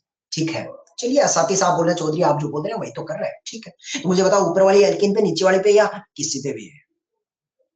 अरे ऊपर वाली पे नीचे वाली पे या किसी पे भी है? किसी पे भी करवा दीजिए। टर्मिनल T1 T2 मार्क कर देता हूं। बताओ भाई स्टेबल कार्बोकेटाइन कहां मिलेगा, T1 पे या T2 पे? जनता का जवाब चाहिए। सुगले कुछ बोल रहे T1 पे, कुछ बोल रहे T2 पे। चौधरी ने मतलब जो गूगली फेंका फांसी गए हो। अरे जालिम इंसानों, T2 पे स्टेबल कार्बोकेटाइन बनेगा, तुम मोमाया में फंस गया। पर ये T2 पे बनाएगा तो रेजोनेंस करेगा, T2 पे बनाएगा तो रेजोनेंस करेगा। यही केटन यहाँ बना देता तो 2 सिग्मा बॉन्ड का गैप आएगा, जो जिस हाइपर की तलाश में था और रेजोनेंस का नुकसान हो जाएगा। अरे बता रहे गजोधर भैया, आएगा जोधर T1 पे अब T2 पे। जनता को इसमें कोई डाउट है क्या? सुलटा दिया चौधरी ने, गूगली फेंका, सुलट गया, हाइपर आफ्टर देख के सुलट गया। अब देख भाई स्टेबल कार्बोकेटाइन बना दिया, अब तो आसान है। स्टेबल कार्बोकेटाइन बना ले, रेजोनेंस करा ले, लीजिए रेजोनेंस करवा देते हैं। पाई बॉन्ड यहाँ आ जाएगा, मिथाइल मिथाइल, और इस कार्बन की सर पॉजिटिव चार्ज, खट्ट खट्ट से एक बार ब्रोमीन ब्रोमीन वहां चिपका देते हैं, पाई बॉन्ड मिथाइल मिथाइल, और एक बार इसके जोड़ देंगे। ये जोड़ना है रा क्लोरीन या ब्रोमीन, देखते हैं ऊपर क्या लिखा है। क्लोरीन जोड़ना भाई, ये ले एक बार क्लोरीन यहाँ जोड़ दीजिए, और एक बार क्लोरीन जो है वो नीचे जोड़ देते हैं, यहाँ क्लोरीन जोड़ देता है। बताइए भाई साहब मेजर प्रोडक्ट किसको लिखूं? मेजर वो है, कुछ नहीं मेंशन है, मतलब टीसीपी मेजर है। ऊपर वाला है नीचे वाला? ऊपर वाला है नीचे वाला? चेक कर चेक कर चेक कर। जैसे ऊपर वाली एल्कीन पे गोला मारता हूं, अल्फा हाइड्रोजन देख, 3 2 5 और 1 6 अल्फा हाइड्रोजन है। नीचे वाले के पास देखता हूँ, नीचे वाले पे गोला लगा देता है, एक और इधर 0 है। अरे फिर से गूगली फेंकी है। बता रहे भाई टीसीपी कौन सा होगा, ऊपर वाला है नीचे वाला? ऊपर वाला टीसीपी होगा सुगले, ये टीसीपी है। और केसीपी देखते हैं तो इंटरमीडिएट कौन सा स्टेबल है? केटाइन ये भी रेजोनेंस कर रहा है, केटाइन ये भी रेजोनेंस कर रहा है। इस केटाइन के पास सिर्फ और सिर्फ एक ही अल्फा हाइड्रोजन है, जबकि इस केटाइन के पास जाऊं तो 3 2 5 अल्फा हाइड्रोजन है। बता रहा इंटरमीडिएट कौन सा स्टेबल है? पलट गया सारा मामला। इस बार नीचे वाला इंटरमीडिएट ज्यादा स्टेबल है, तो इससे बनने वाला प्रोडक्ट केसीपी होगा। अगर आपके दिमाग थोड़े खुलते हैं ना, तो राज की बात बताऊं क्या? हमने क्या लिखा था? हमने बात ये लिखी थी कि जनरली केसीपी से 1-2 एडिशन वाली टीसीपी से 1-4 addition. Underline the word is generally, क्योंकि जनरली का सुपड़ा साफ हो गया है। ये जनरली इस एग्जांपल से लिखा था कि भाई जनरली देखता हूं तो केसीपी में ये T1 पे जुड़ा है और T2 पे हैलोजन, तो केसीपी 1-2 एडिशन हो गया। टीसीपी में H T1 पे जुड़ा और क्लोरीन 4 पे, तो 1-4 एडिशन होना चाहिए। लेकिन वो सवाल इस सवाल में ये कंसेप्ट सुपड़ा साफ हो गया। वो जनरली इसीलिए लिखा क्योंकि यहाँ देखो ऊपर वाला टीसीपी, और टीसीपी वाले को देख, हाइड्रोजन जोड़ा T1 पे और T2 पे जोड़ दिया क्लोरीन। ये तो सुगले टीसीपी 1-2 एडिशन हो गया। ठीक है रे गूगली।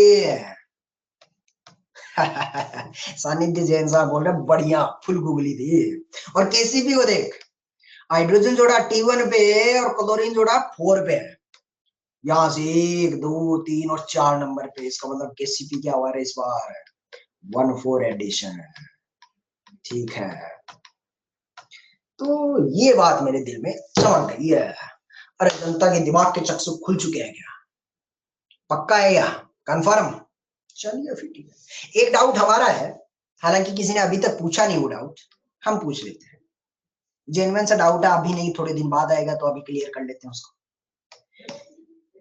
सर प्रोडक्ट में आप एल्कीन की स्टेबिलिटी देख रहे हैं, इंटरमीडिएट में एल्कीन की स्टेबिलिटी क्यों नहीं देख रहे हैं? यहाँ केटाइन पे क्यों आंखें गड़ा के बैठे हो?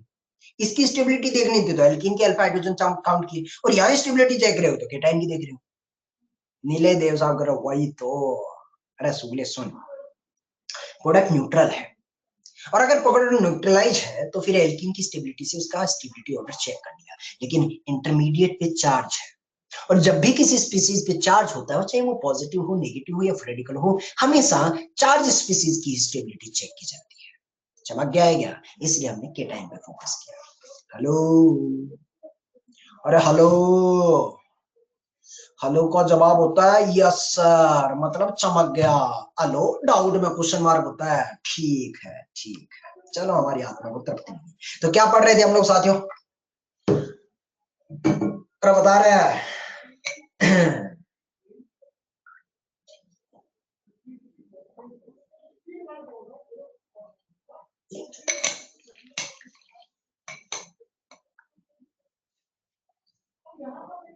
विधि दागा साहब बोल रहे हैं प्लीज एक्सप्लेन वंस मोर। उसके अलावा किसी ने ऐसी रिक्वेस्ट फरमाइश की नहीं। दागा जी ये थोड़ा डाउट बड़ा हो गया कि प्लीज एक्सप्लेन वंस मोर, इसको थोड़ा और इलोबरेट आप करते कि सर क्या एक्सप्लेन करना है तो मुझे ज्यादा अच्छा लगता। अगर दागा जी आप ये सोच रहे हैं कि please explain this whole reaction all the examples once more, तो कल को कोई एक और आएगा इंसान और वो बोलेगा sir please explain EAR once more. फिर नर्सों एक और आएगा sir please explain reaction mechanism once more. फिर सुगले कुछ ऐसे भी है सर वो एक डाउट है का सर ऑर्गेनिक।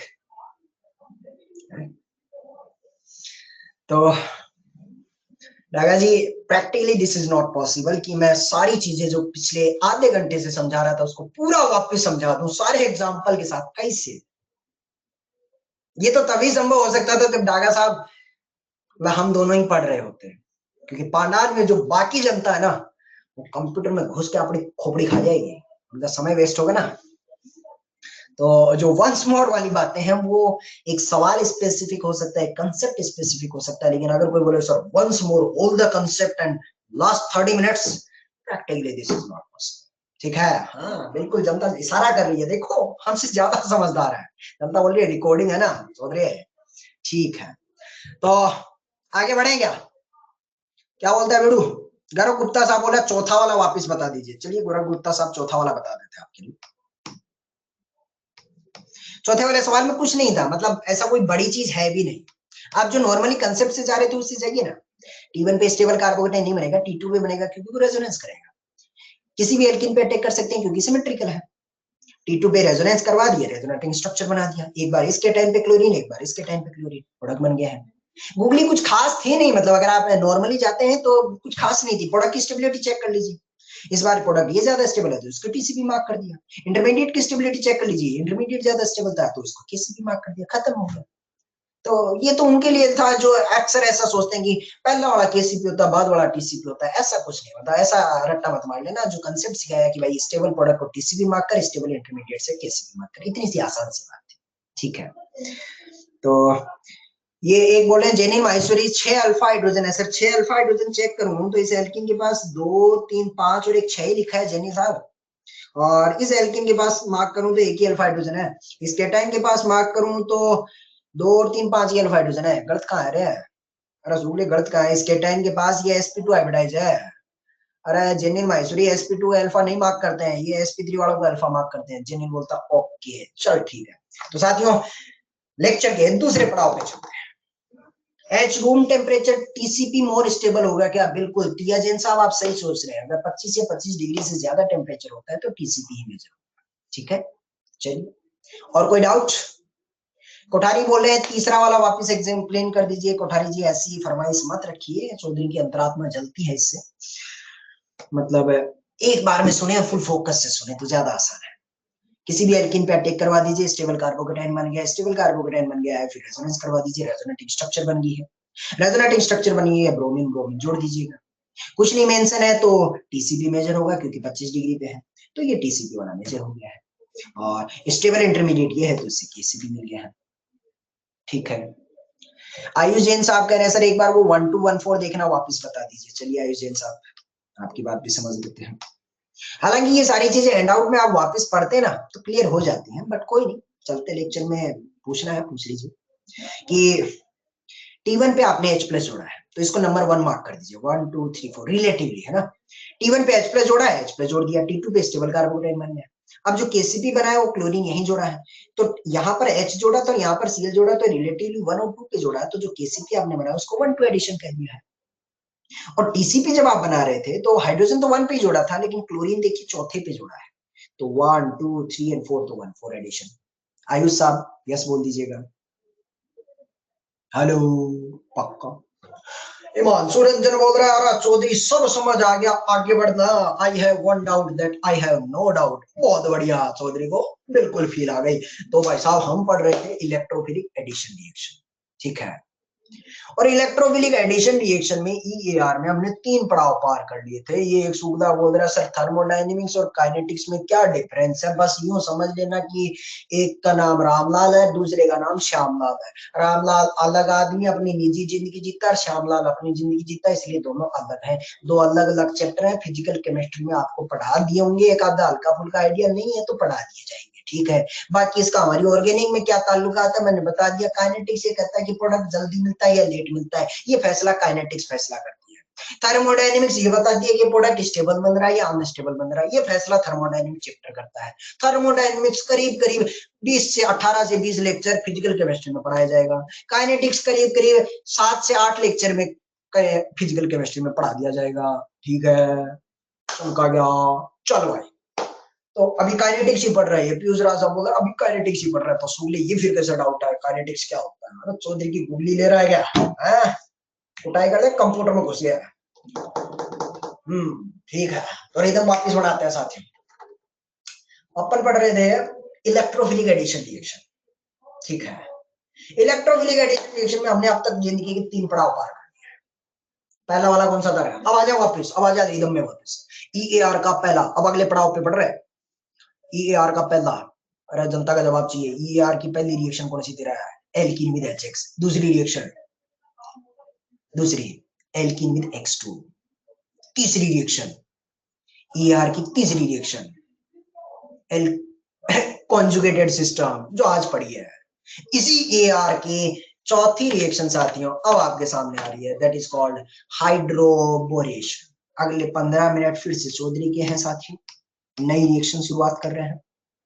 ईएआर ही पढ़ रहे हैं साथियों, और चौथा रिएक्शन नाम है हाइड्रोबोरेशन रिएक्शन। कैसे क्या होता है चलिए समझाते हैं, बढ़िया से रिदम बनाते हैं।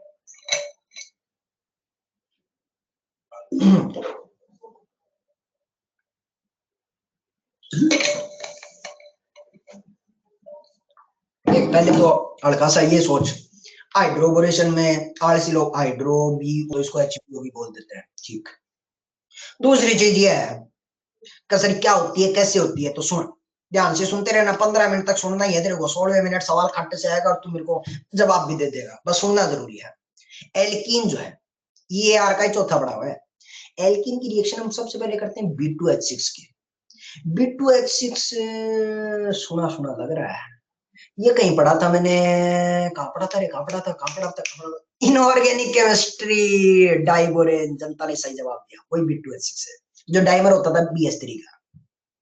तो पार्ट 1 में 1 नंबर कहने का मतलब सबसे पहले टेस्ट ट्यूब लिया हमने, इसमें एल्कीन डाला, और पार्ट 1 में B2H6 मतलब इसमें B2H6 ड्रॉप वाइज ऐड कर दिया, इसको हिलाया, कुछ लम्हों तक इंतजार किया, इन्होंने कुछ तबाही की, और फिर कुछ 10 मिनट 15 मिनट रुक के और फिर इसमें पार्ट 2 में CH3COH पार्ट नंबर 2 लिखने का मतलब कुछ लम्हों का इंतजार किया है, 5 मिनट 7 मिनट, और उसके बाद ये डालते हैं। इसका मतलब तब तक ये दोनों आपस में रिएक्शन कर चुके होंगे और तब हम CH3COH ऐड करते हैं। B2H6 के बाजू में हमने लिखा है THF। THF शायद आपने जहां डाइबोरेन पढ़ा होगा वहां भी आपको मास्टर साहब ने बताया होगा, टेट्राहाइड्रोफिरोन। नहीं बताया तो हम बता देते हैं, हमने बताया भी इसको। एक पोलर एप्रोटिक सॉल्वेंट होता है टेट्राहाइड्रोफ्यूरान, और यहाँ पर सिर्फ और सिर्फ उसका काम B2H6 के लिए सॉल्वेंट का किरदार है, उससे ज्यादा कुछ भी नहीं है। B2H6 के लिए सिर्फ और सिर्फ एक सॉल्वेंट का किरदार निभाता है THF, उससे ज्यादा कुछ भी नहीं है। कभी आपको लिखा हुआ मिल सकता है, कभी नहीं लिखा हुआ मिल सकता, मैंने लिख दिया है। मतलब एल्कीन के साथ सबसे पहले B2H6 तबाही खेलेगा, कुछ कुछ बनाएगा, और पार्ट 2 में CH3COH आएगा और फिर से कुछ तबाही करेगा, और फाइनली ये प्रोडक्ट मिलेगा। प्रोडक्ट को ऑब्जर्व करता हूं तो पता चलता है साथियों, मेरे हिसाब से आपने 15 मिनट का वादा दिया था क्या? अरे दिया था क्या? वादा तुरंत तोड़ देते हो, है? तो ये जो एल्कीन है इसमें पार्ट 1 में B2H6 लिखा है हमने, और पार्ट 2 में CH3COH। तो B2H6 पहले कुछ कुछ तबाही करता है और फिर थोड़ी देर के बाद CH3COH, और फाइनली इस एल्कीन से हम ये प्रोडक्ट बना देते हैं। सवाल उठता है ये बना तो कैसे? तो इस प्रोडक्ट में ऑब्जर्वेशन करता हूं तो इसमें किया कुछ नहीं। इस एल्कीन में देखिए टर्मिनल T1 T2 मार्क किया, T1 T2 का पाई बॉन्ड उड़ाया गया है, जस्ट प्रोडक्ट को ऑब्जर्व कर रहा हूं मैं। T1 T2 को साथ साथ बोल रहे वाद्य तो होता ही तोड़ने के लिए है, सूख लगेगा। T1 T2 से पाई बॉन्ड को उड़ाया गया और वहां पर 2 हाइड्रोजन लगाए गए। ये जो हाइड्रोजन होता है वो B2H6 से आता है, ये जो हाइड्रोजन होता है वो CH3COH से आता है। एक टर्मिनल पे हाइड्रोजन B2H6 से लगता है और एक टर्मिनल पे हाइड्रोजन CH3COH से लगता है। दिल में ख्याल अभी भी उमड़ रहे हैं कि सर ये दैवीय चमत्कार हुआ तो हुआ कैसे। तो चलिए सफर की शुरुआत करते हैं। सफर की शुरुआत करने से पहले एक डिस्क्लेमर हम आपको देना चाहते हैं। रिएक्शन नंबर चौथा जो अभी चल रहा है जिसका नाम है हाइड्रोबोरेशन, रिएक्शन नंबर 5 हुआ जो अगले लेक्चर में आएगा जिसका नाम होगा ऑक्सीमर्कुलेशन डीमर्कुलेशन, दोनों ही रिएक्शन का मैकेनिज्म जेई के सिलेबस में नहीं है। Underline my words once again, reaction number चौथा जो हाइड्रोबोरेशन चल रहा है और 5वां जो अगले लेक्चर में आएगा ऑक्सीमर्कुलेशन डीमर्कुलेशन, दोनों का ही मैकेनिज्म जेई के सिलेबस में नहीं है। हाँ ये जरूर है रिएक्शन है और मेक द प्रोडक्ट, मतलब सवाल आपको ऐसा दे दिया जाएगा और यहाँ क्वेश्चन मार्क दे दिया जाएगा क्या प्रोडक्ट मिलेगा, ये जेई में है। मतलब मोटी चीज तो है हाउ टू मेक प्रोडक्ट वो पता होना चाहिए। हालांकि आपकी अंतरात्मा की शांति के लिए मैं हल्की फुल्की मैकेनिज्म का आइडिया दे देता हूँ, उससे क्या होता है प्रोडक्ट बनाना सीखना थोड़ा आसान हो जाता है, बस उसके लिए। तो साथियों आपकी मंजूरी हो तो सफर शुरू करें मैकेनिज्म का। हेलो हेलो, ठीक है ठीक है, चलिए आते हैं। तो सबसे पहले ये तो आप जानते ही हैं कि B2H6 इनऑर्गेनिक केमिस्ट्री से B2H6 किसका डायमर था बिडू, B2H6 किसका डायमर था रे, और बता रहा भाई BH3 का। तो B2H6 ऐसे बहुत सारे BH3 बना के बैठा है। अब BH3 की तरफ देखता हूं तो मुझे बताइए B2H6 तो BH3 में टूट गया। BH3 की तरफ देखता हूं तो बोरोन ने 3 हाइड्रोजन के साथ बॉन्ड बना रखे हैं, एक बॉन्ड में 2 इलेक्ट्रॉन, 3 हाइड्रोजन के साथ 6 इलेक्ट्रॉन, बोरोन का ऑक्टेट कंप्लीट या इनकम्प्लीट। अरे बोरोन का ऑक्टेट कंप्लीट या इनकम्प्लीट, इनकम्प्लीट है बोले तो बोरोन का पेट खाली है, पैसा पैसा पैसा पैसा। क्या मैं कह सकता हूँ ये एक लेविस एसिड की तरह काम कर सकता है। BH3 एक लेविस एसिड की तरह बोले तो इलेक्ट्रॉन की डिमांड कर रहा है। इसी बीकर में आपने एल्कीन डाला है, चलिए फिर पैसा मिलने की तो गुंजाइश देखी गई है। ये बीकर में आपका एल्कीन था और B2H6 से जैसे ही बीकर में BH3 आया, ये पड़ा BH3, आपने साथियों मुझे बोला कि सर BH3 का ऑक्टेट इनकम्प्लीट है, उसी इलेक्ट्रॉन की डिमांड कर रहा है, पैसा पैसा पैसा पैसा। क्या कहीं है पैसा? अरे एल्कीन के पास है क्या पैसा? बिल्कुल है। एल्कीन धीरे धीरे धीरे धीरे पाई बॉन्ड किसी भी एक कार्बन की तरफ शिफ्ट कर दीजिए और उस कार्बन से धीरे धीरे गरीब बोरोन को पैसा देना शुरू कर दिया है। बोरोन खुश हुआ, बोरोन खुश हुआ, बोगेम्बो खुश हुआ कि बोलता भाई साहब इलेक्ट्रॉन की डिमांड कर रहे थे, हमारा ऑक्टेट इनकम्प्लीट था और हमें एल्कीन से पैसा मिल रहा है, वीकली अट्रैक्टेड बाय इलेक्ट्रॉन, मरियल पाई बॉन्ड खट खट खट खट खट खट खट खट बोरोन अपने सर पे लेने लगा। जैसे ही बोरोन अपने सर पे लेता है, पहले दुखी होता ऑक्टेट इनकम्प्लीट है, लेकिन क्या आपको एहसास हो रहा है सारा इलेक्ट्रॉन जब बोरोन के पास आएगा तो बोरोन के सर पे एक इलेक्ट्रॉन डेंसिटी इकट्ठी हो जाएगी, हाँ कि ना? अगर बोरोन के सर पे इलेक्ट्रॉन डेंसिटी इकट्ठी हो गई तो दुनिया में कोई भी चार्ज स्पीसीज हो साथियों, चाहे पॉजिटिव चाहे नेगेटिव, वो हमेशा न्यूट्रलाइज होना चाहता है। यानी बोरॉन भी न्यूट्रलाइज होना चाहता है, अपने सर पे जो इलेक्ट्रॉन डेंसिटी एक्स्ट्रा इसके सर पे आ गई है इसे खत्म करना चाहता है। कैसे खत्म करे? तो इसके पास 3 हाइड्रोजन है।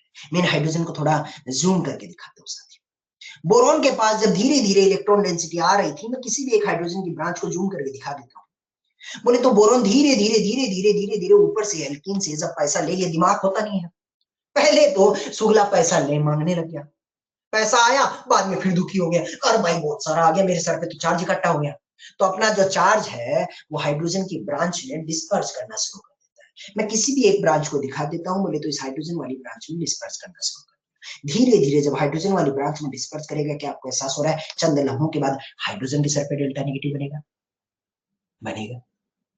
अगर हाइड्रोजन के सर पे डेल्टा नेगेटिव बन गया, ऊपर से देखिए एल्कीन जब धीरे धीरे धीरे धीरे धीरे धीरे इस कार्बन की तरफ से बोरोन का पेट भरने की कोशिश कर रहा था, क्या आपको एहसास हो रहा है बीच वाला कार्बन तबाह हो रहा था?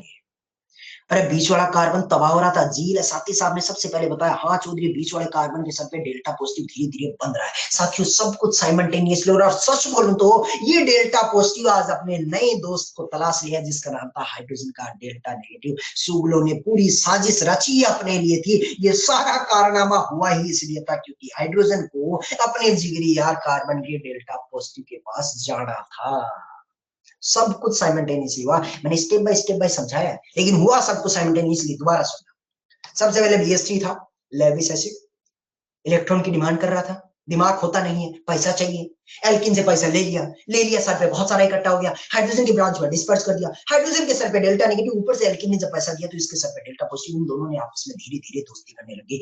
यानी कि पाई इलेक्ट्रॉन का बोरोन के पास आना, बोरोन का हाइड्रोजन की ब्रांच में चार्ज डिस्पर्स करना, हाइड्रोजन का नए दोस्त डेल्टा पॉजिटिव से कनेक्ट होना, सब कुछ साइमल्टेनियसली जब ये सब कुछ हो रहा था तो धीरे धीरे डेल्टा पॉजिटिव और डेल्टा नेगेटिव के बीच में बॉन्ड बन रहा है। क्या आपको एहसास हो रहा है? चंद लम्हों के बाद धीरे धीरे पाई बॉन्ड सुलट रहा है, पाई बॉन्ड सुलट रहा है, यानी बीच वाला पाई बॉन्ड धीरे धीरे बिखर रहा है।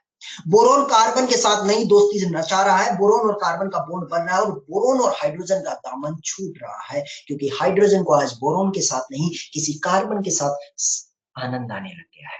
यानी कि जब ये सब कुछ साइमल्टेनियसली हो रहा था तब धीरे धीरे बोरोन और कार्बन का बॉन्ड बन रहा था, हाइड्रोजन और कार्बन नई दोस्ती रचा रहे थे। बोरोन और हाइड्रोजन का बॉन्ड इसलिए टूट रहा था क्योंकि आज को हाइड्रोजन को बोरोन के साथ रहने में कोई इंटरेस्ट ही नहीं है, वो कार्बन के साथ जाने में आनंद लेने लग गया। बोरोन रिपेल करके इलेक्ट्रॉन हाइड्रोजन की तरफ फेंक रहा था तो हाइड्रोजन का डेल्टा नेगेटिव ऑटोमेटिकली कार्बन के डेल्टा पॉजिटिव की तरफ अट्रैक्ट होने लगा। धीरे धीरे बोरोन हाइड्रोजन का बॉन्ड टूटने लग गया, कार्बन कार्बन का भी बॉन्ड टूटने लग गया। हाँ साथियों, ये दोनों बॉन्ड बिखर रहे हैं जबकि ये दोनों बॉन्ड बन रहे हैं। जब ये सब कुछ साइमल्टेनियसली हो रहा था तो एक साइक्लिक ट्रांजिशन स्टेट का निर्माण हुआ और फाइनली जब ये सब कुछ खत्म हो जाता है तो इस कार्बन के सर पे हाइड्रोजन आ जाता है और इस कार्बन के सर पे BH2 आ जाता है। तो ये मैकेनिज्म का अब तक का हिस्सा रहा। मैकेनिज्म जेईई सिलेबस में नहीं है, मैकेनिज्म जेईई सिलेबस में नहीं है, लेकिन मैंने हल्का फुल्का आइडिया आपको दे दिया। सच बोलूं तो मोटा मोटा काफी दे दिया। पहली स्टेप में रमन साहब करें, मजा आ गया। पहली स्टेप में BH3 आया एज ए लेविस एसिड और एल्किन पे अटैक करने लग गया। एल्किन ने पैसा दिया, जोश में बोरोन दुखी होने लग गया कि इलेक्ट्रॉन डेंसिटी ज्यादा होगी तो हाइड्रोजन की ब्रांच में डिस्पर्स किया। हाइड्रोजन का डेल्टा नेगेटिव कार्बन के डेल्टा पॉजिटिव के साथ नई आयाम स्थापित करने लग गया। इन दोनों का संबंध बन रहा है, क्योंकि एल्किन बोरोन को पैसा दे रहा है। एल्किन का पाई बॉन्ड सुपरा साफ हो रहा है और बोरोन और हाइड्रोजन का भी दामन छूटता हुआ चला जा रहा है, क्योंकि आज हाइड्रोजन को अपना नया दोस्त delta negative delta positive carbon के साथ नए बंध बना रहे हैं। जब ये सब खत्म हो जाता है तो कार्बन से हाइड्रोजन कनेक्ट हो जाता है और CH2 से BH2 कनेक्टेड हो जाता है। ये स्टेप नंबर फर्स्ट का काम खत्म होता है। ठीक है जी, चलिए साथियों, इतना समझ आ जाता है तो जैसा कि मैंने बताया कि इस रिएक्शन में अगर आप प्रोडक्ट बनाते हैं तो बीच वाला हाइड्रोजन देखिए, वो मैं यही दिखा देता हूँ। बीच वाला हाइड्रोजन कहां से आ रहा है? B2H6 से तो आ रहा है। ये जो हाइड्रोजन है कहां से है? B2H6 का डायमंड था BH3 और BH3 से तो H आया है। ये पार्ट 2 में आपका BH2 है। अब देखिए स्टेप 1 साथियों मैंने पूरा प्रॉपर तरीके से समझा दिया, जिसमें साइक्लिक ट्रांजिशन स्टेट बनती है। मैकेनिज्म यही सिलेबस में नहीं है और स्टेप 2 जो है वो काफी कॉम्प्लेक्स है। जब आपका CH3COH इस पर्टिकुलर कंपाउंड पे आता है और भिड़ंत करता है पार्ट 2 में, वो पार्ट काफी कॉम्प्लेक्स है। मैं उस पार्ट को अवॉइड कर रहा हूं, चौधरी पे भरोसा रखें। प्रोडक्ट कैसे बनाना है बिल्कुल समझा दिया जाएगा। तो पार्ट 2 में क्या होता है उसको ट्रिकी मेथड से समझेंगे। पार्ट 2 में क्या हो रहा है, टू अवॉइड द कॉम्प्लेक्सिटी, वो जेईई सिलेबस में नहीं है, इसलिए पार्ट 2 में मैं डायरेक्टली दिमाग में लगा देता हूं कि पार्ट 2 में जो CH3COH आएगा वो BH2 को उड़ा ले और CH3COH का H चिपका ले। खट्ट से इतना सा काम है, ठीक है, मतलब एक ही झटके में काम हो गया है। स्टेप नंबर 1 का यहां तक खत्म होता है। स्टेप नंबर 2 में बस जो देसी काम की चीज है उसका ऐसा कभी जिंदगी में फैल नहीं होगा। BH2 को हटा ले, CH3COH का H बढ़ा ले, ये लीजिए साहब प्रोडक्ट बनके तैयार हो। अब अगर प्रोडक्ट बन ही गया, मैकेनिज्म सिलेबस में है नहीं तो सोचिए फिर प्रोडक्ट बनाना सुना दे तो प्रोडक्ट कैसे बनाते सुन भाई। देसी में क्या किया हमने इस रिएक्शन में, हमने T1 T2 में से एक टर्मिनल पे H जोड़ा और एक टर्मिनल पे BH2 जोड़ा। ऐसा ही तो किया, ये देख, एक टर्मिनल पे H और एक पे BH2। मतलब रिएक्टेंट से जब प्रोडक्ट की साइड जा रहा था तो T1 पे मैंने H जोड़ा और T2 पे मैंने BH2 जोड़ा। ऐसा मैंने ट्रिकी नहीं, अभी तो मैकेनिज्म से समझाया साथियों। अब इसको ट्रिकी मेथड बनाऊं तो मैं बोलूंगा भाई साहब मैंने H उस टर्मिनल पे जोड़ा जहां स्टेबल कार्बोकेटाइन बनने की प्रोबेबिलिटी है। मैंने H उस टर्मिनल पे जोड़ा है जहां स्टेबल कार्बोकेटाइन बनने की प्रोबेबिलिटी है, क्योंकि डेल्टा पॉजिटिव यहाँ स्टेबल बनेगा तभी तो H इसके पास जाएगा। ऐसा भी तो हो सकता था ये पाइवो इधर से फिर बोरॉन को मिले, लेकिन हमने इस साइड से दिया है, इस टर्मिनल की साइड से बोरॉन को इसलिए दिया क्योंकि डेल्टा पॉजिटिव बीच में ज्यादा स्टेबल है। यानी जहां स्टेबल कार्बोकेटाइन बनने की प्रोबेबिलिटी हो वहां पर H चिपका ले, जहां लेस क्राउडिंग है वहां मोटा BS2 चिपका ले। BS2 मोटा, इसको ऐसा भी समझ सकता है BS2 बहुत मोटा है तो फिर उसको लेस क्राउडिंग वाले पे। पार्ट 2 का जो भी रिएजेंट है, पार्ट 2 का जो भी रिएजेंट है BS2 उड़ा ले, पार्ट 2 वाला रिएजेंट चिपका ले। ये लीजिए साहब प्रोडक्ट बन के तैयार हो गया, चमक गया यार भाई। बोले तो सीधी सीधी सी बात है कि यहाँ पर T1 T2 में से पहले तो H और BS2 चिपका ले। B2H6 डायमर किसका था? BS3 का। BS3 को कैसे तोड़ना है? H और BS2 में, एक टर्मिनल पे H एक टर्मिनल पे BS2, जहां क्राउडिंग कम है। क्राउडिंग कम कहाँ है? इसको ये क्राउडिंग वाला ले ले जहां क्राउडिंग कम है। बता रहे T1 पे या T2 पे है? क्राउडिंग कम कहाँ है? T1 पे या T2 पे है? क्राउडिंग क्राउडिंग क्राउडिंग भीड़ भाड़ कहाँ है? भीड़ भाड़ कम कहाँ है? T2 पे। जहां क्राउडिंग कम होती है वहां मोटा ग्रुप BS2। H छोटा है तो वो मोर क्राउडिंग में भी घुस जाएगा। छोटा ग्रुप को मोर क्राउडिंग में, जो मोटा ग्रुप है उसको लेस क्राउडिंग पे BS2 को चिपका दे। पार्ट 2 में जो CH3COH है वो BS2 को अपना हाइड्रोजन से रिप्लेस करके फाइनल प्रोडक्ट बनके तैयार हो गया। यही बात चौधरी ने देसी नुस्खे में यहाँ लिख दिया भाई। क्या लिखा है? स्टेबल कार्बोकेटाइन जहां बनने की प्रोबेबिलिटी हो वहां पर H चिपका ले, लेस क्राउडिंग वाले पे BS2 उड़ा ले। पार्ट 2 के रिएजेंट जो भी आ रहा है उससे BS2 उड़ा ले, रिप्लेस कर ले, प्रोडक्ट बना ले। बन गया। कह रहा है क्राउडिंग बोले तो जहां भीड़ भाड़ कम है। ये बता दे भाई, ये बात तो अब सवाल से समझ आएगी है। ये ले भाई सवाल आ रहा है तेरे सामने, टर्मिनल T1 T2 मार्क कर देता हूँ। बोले तो कुछ नहीं हो रहा इस रिएक्शन में, कहीं कार्बोकेटाइन बढ़ ही नहीं रहा। कार्बोकेटाइन बढ़ नहीं रहा तो रीअरेंजमेंट भी हो ही नहीं रहा। इसका मतलब जो भी करना है T1 T2 पे करना है, जैसे एल्कीन में X2 ये करते ना, बस सही काम है, एक ही झटके में खत्म हो जाएगा। इसका मतलब अब ले भाई इस सवाल को देख और देखते देखते मुझे बता दे B2H6। सबसे पहले तो रिएक्शन को पहचान लिया, रिएक्शन पहचान लिया। क्या आ रहा है? रिएक्शन है साथियों, ऐसा आया था कि एल्कीन विद B2H6 मतलब हाइड्रोबोरेशन वाली रिएक्शन है। अगर हाइड्रोबोरेशन वाली रिएक्शन है तो फिर इसमें कैसे करते हैं? तो सबसे पहले बता B2H6 किसका डायमर है? B2H6 किसका डायमर है? BS3 का। BS3, अगर BS3 है तो BS3 को मैं दो टुकड़ों में तोड़ता था, H और BS2। एक टर्मिनल पे H लगाऊंगा, एक टर्मिनल पे BS2 लगाऊंगा। बता भाई BS2 कहां लगाऊं? मोर क्राउडेड पे या लेस क्राउडेड पे? BS2 चूंकि मोटा है, BS2 चूंकि मोटा है तो जहां क्राउडिंग कम है, क्राउडिंग मतलब जहां भीड़ भाड़ कम है, T1 पे आजू बाजू ग्रुप लगे हुए, भीड़ ज्यादा है, T2 पे ऐसा खुली खुली हवा आ रही है, जहां भीड़ भाड़ कम है मोटा ग्रुप आसानी से घुस सकता है। देसी में समझना भाई साहब, चौधरी का पर्सनल नुस्खा है। बोले तो लेस क्राउडिंग कहाँ है? T2 पे। यानी जहां लेस क्राउडिंग है वहां BS2 चिपका, और जो ले बची हुई पोजीशन है उस पे हाइड्रोजन लगा ले। बोले तो T1 पे हाइड्रोजन लगाऊंगा, T2 पे BS2 लगाऊंगा। ये ले हाइड्रोजन यहाँ लगा दिया BS2, बस इसके बाद तो कुछ नहीं करना है। पार्ट 2 वाले रिएजेंट से, पार्ट 2 रिएजेंट कौन आ रहा है? CH3COH। CH3COH का क्या लगाना रहा है? H लगा दे। बोले तो पार्ट 2 वाले रिएजेंट से H बढ़ा ले, प्रोडक्ट बढ़ा ले। बोले तो प्रोडक्ट ये एक तरह बन के तैयार हो गया CH3 CH2। ये रहा साहब CH, इस पे एक हाइड्रोजन है, और CH2, इस CH2 पे एक और हाइड्रोजन बैठ के आ गया। ये ले हाइड्रोजन। फर्क है, ये हाइड्रोजन कहां से आ रहा है? लाल वाला हाइड्रोजन कहां से आया है? ये वाला हाइड्रोजन कहां से आया? ये आया फ्रॉम CH3COH, फ्रॉम CH3COH। और काला वाला हाइड्रोजन, ये काला वाला कहां से आ रहा है? ये ध्यान रखना जरूरी है, फ्रॉम B2H6, फ्रॉम B2H6। हाँ कई बार ये भी हो जाता है CH3COH की जगह कई बार रिएक्शन में पानी भी दे दिया जाता है। पार्ट 2 में सच बोलूं तो पानी में वही काम करता है, पानी भी यहीं पर अपना H छोड़ देता है। बोले तो ये जो CH3COH आ जाए या फिर और फ्रॉम वाटर, एक ही बात है। कहने का मतलब इस रिएक्शन में एक काम और कर देते हैं, या CH3COH की जगह और वाटर भी लिख सकता है, तब भी कोई फर्क नहीं पड़ेगा, सेम आंसर आएगा। मतलब जो H आएगा वो वाटर से या CH3 से, दोनों से एक ही चीज आएगी। ये बात साथियों मैंने यहाँ पर लिख दिया। अब सवाल जितना प्रैक्टिस करेंगे उतना ज्यादा मजा आएगा। चलो भाई और सुनता रहे। जैसे जैसे इस रिएक्शन को थोड़ा और ऑब्जर्व करता हूं तो क्या क्या बातें निकल के आती है। पहला वाला 4 मेंबर साइक्लिक ट्रांजिशन स्टेट, हाँ साथियों साइक्लिक ट्रांजिशन स्टेट बढ़िया इसमें। दूसरा वाला इसमें कोई कार्बोकेटाइन बना ही नहीं। अगर कोई कार्बोकेटाइन बना ही नहीं है तो कार्बोकेटाइन रीअरेंजमेंट की कोई गुंजाइश होती ही नहीं है। तीसरी बात, जब आप इस रिएक्शन में H और BS2 जोड़ रहे थे तो मुझे बता, दोनों सेम साइड से जुड़ रहे हैं या अल्टी पल्टी? H और BS2 दोनों सेम साइड से जुड़ रहे हैं या अल्टी पल्टी? सेम साइड से। ऐसा कभी हो ही नहीं सकता कि BS2 इधर से जुड़े और H इधर से आए, ऐसा तो हो नहीं सकता BS2 इधर है और H घूम के ऊपर से आ जाए। भाई ये तो इसके साथ बॉन्ड बनाया हुआ है ना, तो बॉन्ड बनाया हुआ तो ऊपर से घूम के आ भी नहीं सकता। बोले तो H और BS2 दोनों सेम साइड से जुड़ते हैं। ऐसा एडिशन जो अल्टी पल्टी होता है उसका टेक्निकल नाम एंटी एडिशन होता है, और ऐसा एडिशन जिसमें सेम साइड से एडिशन होता है उसका नाम टेक्निकली सिन एडिशन होता है। साथियों ये कैसा एडिशन है आपका? सिन एडिशन। सिन एडिशन कहने का मतलब H और BH2 दोनों सेम साइड से ऐड होते हुए नजर आएंगे, इसको सिन एडिशन कहते हैं। ये बातें अगर आपको समझ आ जाती है तो चलिए फिर अब तो सवाल करने और आसान हो जाता है। 4 member cyclic transition state carbocation नहीं बनता, रीअरेंजमेंट नहीं होगा और सिन एडिशन होगा, H और BH2 का सेम साइड से एडिशन होता हुआ नजर आएगा। ये बात चमकती है। तो चलो भाई अब आते हैं सवालों पे। अब सवाल धीरे धीरे और आसान से होते चले जाएंगे।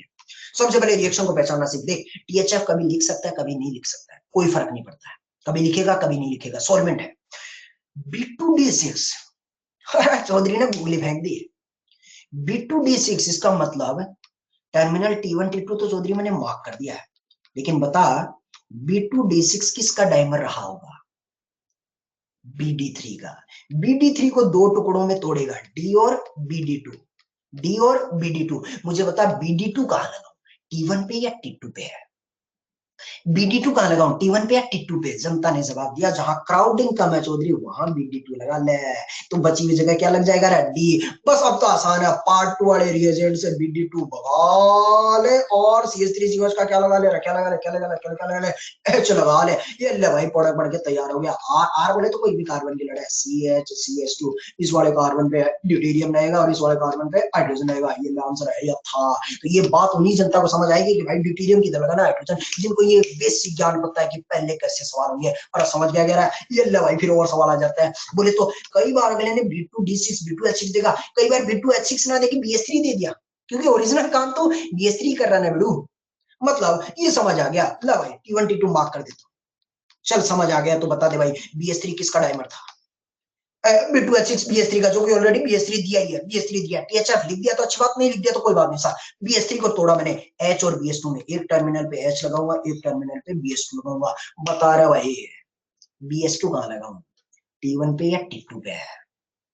BH2 BH2 BH2 BH2 T2 पे लगा चौधरी। तो T2 पे लगा दिया मैंने BH2, T2 पे BH2 लगा दिया और T1 पे लगा दिया हाइड्रोजन है। मुझे ये बता कि एडिशन कैसा होता है? सिन या एंटी? अब मैं स्टीरियो केमिस्ट्री और घुसा रहा हूं अंदर। मुझे बता सिन या एंटी? सिन कहने का मतलब H और BH2 जो है वो दोनों सेम साइड लगते हैं, यानी अगर इनको वेज वेज मार्क कर सकते हैं। प्लस एक प्रोडक्ट ऐसा भी बन सकता है बीच में, प्लस एक पॉसिबिलिटी ऐसी भी है कि BH2 भी डैश में चला जाए और हाइड्रोजन भी डैश में चला जाए। अगर हाइड्रोजन डैश में जाएगा तो मिथाइल को वेज में जाना पड़ेगा, और ऊपर वाले में अगर हाइड्रोजन वेज में जा रहा है तो फिर मिथाइल को डैश में जाना पड़ेगा। ठीक है, स्टीरियो केमिस्ट्री। सवाल जैसे आगे बढ़ रहे हैं चौधरी और थोड़ा इंटरेस्ट ले लेता है। और अब जब देखेंगे तो CH3COH क्या करेगा? पार्ट 2 वाले रिएजेंट से BH2 को डाले और CH3COOD है। अरे CH3COOD है तो वो अपना क्या देगा? H देगा या D देगा? D देगा। यहाँ आएगा H और यहाँ पर आएगा तेरा ड्यूटेरियम, प्लस एक प्रोडक्ट ये भी मिलेगा बेड़ू जो हमने नीचे बनाया है। बोले तो मिथाइल वेज पे रहेगा, हाइड्रोजन डैश पे रहेगा और इसका ड्यूटेरियम भी डैश पे आएगा। ये दो पॉसिबल प्रोडक्ट है P1 एंड P2। दोनों को अगर और गौर से देखता है तो पता चलता है बेड़ू एक दूसरे के टॉप मिरर के अबाउट मिरर इमेज है। ऑप्टिकली एक्टिव कंपाउंड है कि इनएक्टिव कंपाउंड है? प्लेन ऑफ सिमेट्री नहीं है, इसका मतलब ऑप्टिकली एक्टिव कंपाउंड की मिरर इमेज आइडेंटिकली इनेंशियोमर है। इनेंशियोमर। और जी लो साथी साहब, क्या तेरे को समझ आ रहा है रिएक्शन में कैसे और आगे मैकेनिज्म बेस्ड भी हमने सवाल को कर लिया? देख मैकेनिज्म ना बता के भी चौधरी ने और मैकेनिज्म बेस्ड सवाल दे दिया। क्या ये तो मैकेनिज्म बेस्ड सवाल है? बोले तो इससे ज्यादा भारी सवाल पूछ नहीं सकता। बोले तो इसमें हमने सिन एंटी का जो कंसेप्ट है वाली सिन वाला लगा के और फिर भी प्रोडक्ट बना दिया। वेज डेस का भी है। चमका गया, अरे चमका गया। ठीक है भाई, तो लो भाई और आगे बढ़ते हैं। अब देखो साथियों, इसमें पार्ट 2 में कई बार क्या होता है कि CH3COH ना देके और H2O2OH माइनस भी देता है, इसी रिएक्शन का हिस्सा है। तो उसमें कुछ नहीं करना आपको आयुष रंजन साहब, उसमें कुछ नहीं करना आपको। CH3COH की जगह अगर आपको H2O2OH माइनस दे देता है तो बस पार्ट 2 में बाकी काम वही करना है। पार्ट 2 वाले रिएक्शन में BD2 को हटा के और आप उसकी जगह OH लगा देना, बस इतना सा काम है। मतलब इस बार जो काम कर रहा है वो OH माइनस करता है। सर ये थोड़ा फील नहीं आ रहा, ये पार्ट 2 वाला कैसे करता है? साथियों मैं फिर से कहता हूं, अंतरात्मा की आवाज है, it's not relevant to JE, मतलब वो जेई के सिलेबस में नहीं है। बट फिर भी अगर किसी की ऐसा नहीं सर पता करना है तो रेस नंबर 10 में जाना और पूरी डिटेल मैकेनिज्म रेस नंबर 10 में पूरा छाप दिया गया है। एक बार आनंद वहां से ले लेना, आत्मा तृप्त हो जाएगी। ठीक है, बाकी अपना काम की चीज है वो समझ आ गई कि पार्ट 2 वाला रिएजेंट है, इस बार H2O2 नहीं साहब OH माइनस अपना छाप वहां छोड़ देता है, ये बात समझ आ गई तो एक सवाल कर दे और मेरी आत्मा तृप्त हो जाएगी। चल भाई मिसलेनियस टाइप का सवाल तेरे सामने पड़ा है, बता दे भाई। सबसे पहले अब सवाल को मिक्स कर रहा हूं। सबसे पहले टर्मिनल T1 T2 मार्क कर दिया, ये रहा टर्मिनल T1, ये रहा टर्मिनल T2। सबसे पहले तो बता ये पहली वाली रिएक्शन है कौन सी है? HCl है। वेनिस जैन साहब ने बोला, वंश जैन साहब ने एल्कीन विद HX है, एल्कीन विद HX है, एल्कीन विद HX है तो फिर HX वाली रिएक्शन करवा देते हैं। स्टेबल कार्बोकेटाइन बता भाई T1 पे है T2 पे है, और स्टेबल कार्बोकेटाइन T1 पे है T2 पे है, T2 पे है। केटाइन बढ़ता है, अगर केटाइन बढ़ता है तो बता रुकेगा या दौड़ेगा? दौड़ेगा। कार्बोकेटाइन रीअरेंजमेंट करेगा तो कार्बोकेटाइन यहाँ जाएगा, फाइनली ये प्रोडक्ट यहाँ बढ़ के तैयार होगा, यहाँ से लगेगा। इसमें साथियों कंप्लीट कार्बोकेटाइन बनता है, सी पॉजिटिव फॉर्म्स। अगर सी पॉजिटिव बनता है तो रीअरेंजमेंट भी साथियों यहाँ पर होगा, रीअरेंजमेंट भी यहाँ पर होगा, लेकिन नीचे वाली दोनों रिएक्शन में कार्बोकेटाइन बनता ही नहीं है। अगर कार्बोकेटाइन बनेगा ही नहीं तो रीअरेंजमेंट होगा ही नहीं। जो करना है सिर्फ T1 T2 पे करना है। तो मुझे बता दीजिए क्या करना है। BH3 है, कैसे तोड़ू? BH3 को कैसे तोड़ू बता रहे हैं? BH3 को कैसे तोड़ू? H और BH2 में। बता भाई BH2 कहां लगाऊं, T1 पे या T2 पे? BH2 कहां लगाऊं? T1 पे। बिल्कुल सही जवाब दिया जनता ने, T1 पे BH2 लगा दे, T2 पे H लगा दे, सेम साइड लगा दिया। थोड़ी देर बाद CH3COOD आएगा, बता उसकी जगह क्या लगा के जाएगा? पार्ट 2 वाला जो रिएजेंट है बता, आपने जब छाप छोड़ेगा तो BH2 की जगह क्या छाप छोड़ के जाएगा? ड्यूटीरियम। बस आसान सा काम है। अरे आसान है, आसान से समझ रहा है? अरे चौधरी की बातें समझ रहा है क्या बेड़ू? तो यहाँ लगा दे खट्ट से D, ये आंसर है या था, खत्म हो गया। अगले सवाल पे आ जा। ये हाइड्रोजन छुपा ले, कायरल सेंटर मत समझ लेना, सूख ले, या 2 हाइड्रोजन है, इसको छुपा ले, ठीक है। अगले सवाल पे आ जा, अगले वाले में देखेंगे तो ऐसे करेंगे। यहाँ लगा दिया मैंने D और यहाँ लगाऊंगा BD2, इस बार BD3 है। अब बता भाई पार्ट 2 वाला रिएजेंट BD2 जगह क्या लगाना है? BD2 की जगह क्या लगाना है भाई? H या OH? H या OH? OH। जनता ने एकदम परफेक्ट पकड़ा है, ये OH बनेगा, ये आपका फाइनल आंसर। तो इस रिएक्शन की जान जो थी वो साथियों अब आपकी मुट्ठी में आ चुकी है। अब एकदम बढ़िया से रिएक्शन बनाया आपने। अब ये जो मौर्य साहब बोल रहे हैं कि सर आपने BH2 क्यों हटाया, कैसे हटाया? मौर्य साहब ये बात हमने छुपा ली है एक्चुअली, ये हम बात यहीं पर क्लियर कर चुके थे। That mechanism of this reaction is not in the JEE syllabus. So step number 2 में CH3COH BH2 को हटा के और अपनी छाप वहां छोड़ देता है। ऐसे ही H2O2 OH माइनस आता तो उसको हटा के उसकी जगह OH लगा देता है। अगर मौर्य साहब आपको फिर भी ये पता करना है कि चौधरी ने ये जो चीज छुपाई है ये मैंने पांडाल के लिए छुपाई है, क्योंकि भला इसी में है, बाकी बता भी दूंगा तो तबाह हो जाओगे, वो JEE में है। फिर भी अगर किसी को पता करना है सर ये कैसे हुआ, तो रेस नंबर 10 में जाना, पूरा डिटेल मैकेनिज्म वहां पर है। ऋषभ राज साहब कह रहे हैं सर अब आनंद आ गया, माथुर साहब कह रहे हैं आनंद आ गया। और ऋषभ राज साहब कह रहे हैं सर ये क्राउडिंग नहीं समझ आ रही। ऋषभ साहब क्राउडिंग समझ रहा है, क्राउडिंग मतलब भीड़ भाड़। भीड़ भाड़ को जो देसी में बोल रहा हूँ उसको अंग्रेजी में क्राउडिंग कहते हैं। मुझे बता T1 और T2 में खुली सांस कहाँ आ रही है ऋषभ राज साहब? T1 और T2 में खुली सांस तो T2 के इर्द गिर्द कुछ है ही नहीं ना, हवा है ना भाई। T1 में तो फिर भी एक ग्रुप लगा है, तो जहां खुली सांस आ रही है वहां हवा है, तो बड़ा ग्रुप BH2 मोटा ग्रुप है ना, तो वो लेस क्राउडिंग पे, कम भीड़ भाड़ पे जाता है। ठीक है sir, step number 1 please again discuss कीजिए। सचिन साहब ऐसा बोल रहे हैं, जरूरत नहीं है सचिन साहब, सुन लीजिए एक बार वापस। जैसे झील साथी बोल रहे हैं सर सवाल करवा लीजिए, वापस मत डिस्कस कीजिए, फिर भी सुन लीजिए। BH3 था सबसे पहले स्टेप नंबर फर्स्ट में, इलेक्ट्रॉन डेफिशिएंट था, इलेक्ट्रॉन की डिमांड कर रहा था, एल्कीन ने पैसा दिया, बोरोन के पास बहुत सारा पैसा इकट्ठा हो गया। अब इकट्ठा हो गया तो फिर हाइड्रोजन की ब्रांच में डिस्पर्स कर दिया। हाइड्रोजन पे डेल्टा नेगेटिव आया, ऊपर से एल्कीन ने दिया तो कार्बन पे डेल्टा पॉजिटिव आया। इन दोनों ने आपस में अट्रैक्शन कर लिया, फिर ये सारे बॉन्ड्स उलट गए, पाई बॉन्ड्स उलट गया, बोरोन हाइड्रोजन का दामन छूट गया, ये बॉन्ड कनेक्ट हो गए हैं। थोड़ी देर बाद ये बॉन्ड्स उलट जाएंगे तो H और BH2 उलट जाएंगे। पार्ट 2 में अपन BH2 को रिप्लेस कर देंगे। समझ आ गया पीयूष राज साहब? बिल्कुल हाँ आ गया। चलिए फिर एक आधा सवाल और कर लेते हैं, सवाल करने से थोड़ा सा और दिमाग खुलता है, खुलता है, बिल्कुल खुलता है। मिसलेनियस टाइप के सवाल है साथियों। 5वां सवाल आपके सामने है, बताइए भाई साहब। 5वें सवाल को मैं अब जनता से जवाब चाहता हूं, A B C या B S, ये बोथ अरे जनता, आप खाली पेपर लेके बैठे हैं, आप कहो तो 5-10 मिनट एक्सटेंड कर लूं, एक या दो ही सवाल है मेरे पास, पांचवा और छठवा दो ही सवाल है, कर दूंगी अरे यार। बिल्कुल, अरे सुबह से कुछ नहीं खाया लेकिन रिदम बढ़ गया, दो ही सवाल है, एक पांचवा पढ़ाना और एक छठवा, बस लास्ट पेज तो है सुगले, अरे हाँ बोल दे खट्ट से। ठीक है, तो पांचवा सवाल बता। सबसे पहले बोला ए बना और ए पे फिर कुछ कुछ डाल और फिर प्रोडक्ट्स बना, और प्रोडक्ट क्या क्या हो सकते हैं, तो ए तो बता क्या कौन सी रिएक्शन है, ए कौन सी रिएक्शन है? डिहाइड्रेशन ऑफ अल्कोहल, बोले तो H प्लस डाले पानी उड़ाले, जैसे पानी उड़ेगा केटाइन बनेगा और फाइनली बाजू वाले कार्बन से अल्फा कार्बन से हाइड्रोजन उड़ाले पाई बॉन्ड बना ले। ए वाला बढ़ गया तो आगे बढ़ूंगी, अरे ए वाला बढ़ गया तो आगे बढ़ूंगी बिड़ू। ठीक है, अब ए वाले में B2D6 डाइमर था BD3 का, डी और BD2 चिपका ले, बोले तो एक पे डी लगाया एक पे BD2 लगाया, दोनों सेम साइड लगाना। पार्ट 2 वाला जो भी रिएजेंट है BD2 है या था, और BD2 है या था, निकल देगा, उसकी जगह क्या आएगा रे OH, ये ले भाई OH बिड़ा ले। बोले तो आंसर सिन है, सिन बी में भी है सिन सी में भी है, इसलिए आंसर क्या आएगा रे डी वाला। ध्यान रहे, ए वाले आंसर में एक वेज में एक डैश में ऐसा संभव नहीं होगा। ठीक है, ये बात समझ आ गई कि सिन वाला है तो छठवां सवाल एक ही झटके का है। झटके वाला सवाल, BH3 दिया, BH3 को H और BH2, और पार्ट 2 में BH2 पानी है वो उसकी जगह H लगा देगा। बस इतना सा दिमाग में रखना है कि जो फाइनल प्रोडक्ट में दोनों H आएंगे वो सेम साइड आएंगे या अल्टी पल्टी है।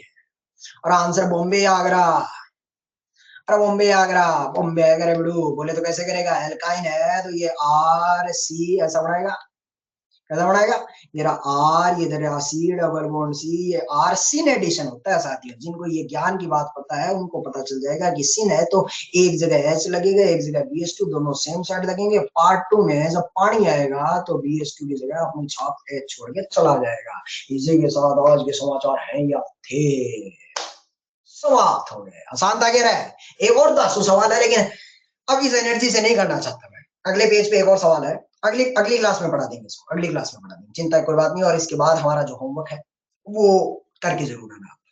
एक्सरसाइज ओवन क्वेश्चन नंबर 22 से 34 तक। ठीक है, ये जो पिछले पेज पे सवाल है क्वेश्चन नंबर 7, ये अगली क्लास में करवा देंगे, चिंता मत करिए सर। ठीक है, ये होमवर्क जरूर लगा रखेंगे, क्वेश्चन नंबर 22 से लेके 34 तक का करके आएगा, कह रहा है पक्का बनाट। ये ले तो फिर हैंडआउट दे देते हैं तेरे को।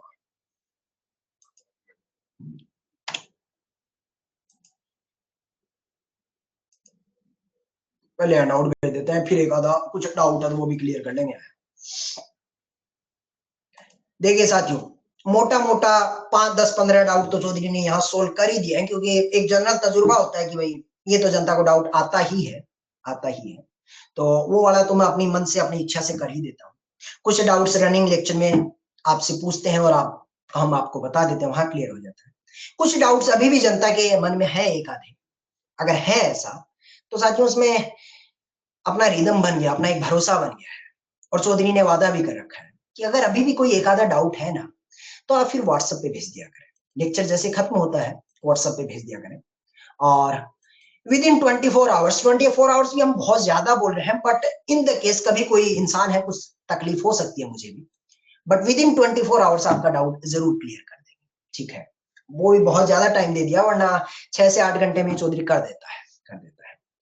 तो होमवर्क जरूर लगा के आए, मस्त रहें स्वस्थ रहें। और ये हमारा एक रिदम है कि एक पेपर और एक पेन अपन लेके बाजू में लेके बैठते हैं, जो भी अपने को डाउट्स होता है हल्का फुल्का सारा अपन एकदम स्पीडली उस पर एक हिंट साथ छोड़ देते हैं, फिर या तो रनिंग लेक्चर में क्लियर हो जाता है, या फिर चौधरी अपने आप से बता देता है, या फिर चलते लेक्चर में एक आधा जो कोई बालक पूछता है उसके बहाने से मेरा क्लियर हो जाता है। उन 5 डाउट में से हो सकता है एक आधा अभी भी पेंडिंग हो, तो वो अपन व्हाट्सएप पे चौधरी को भेज दिया करेंगे। ठीक है, क्या बोलता है? और समझ आई भाई?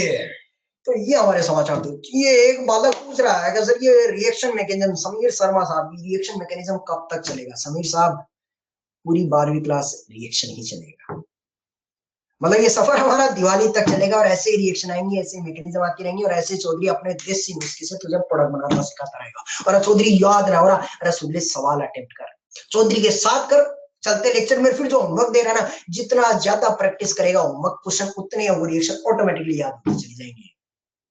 ठीक है, बाकी चेहरे पे हमेशा एक मुस्कुराहट बनाए रखें, हंसते रहें, मुस्कुराते रहें, मस्त रहें, स्वस्थ रहें। राधे राधे, राधे राधे, राधे राधे।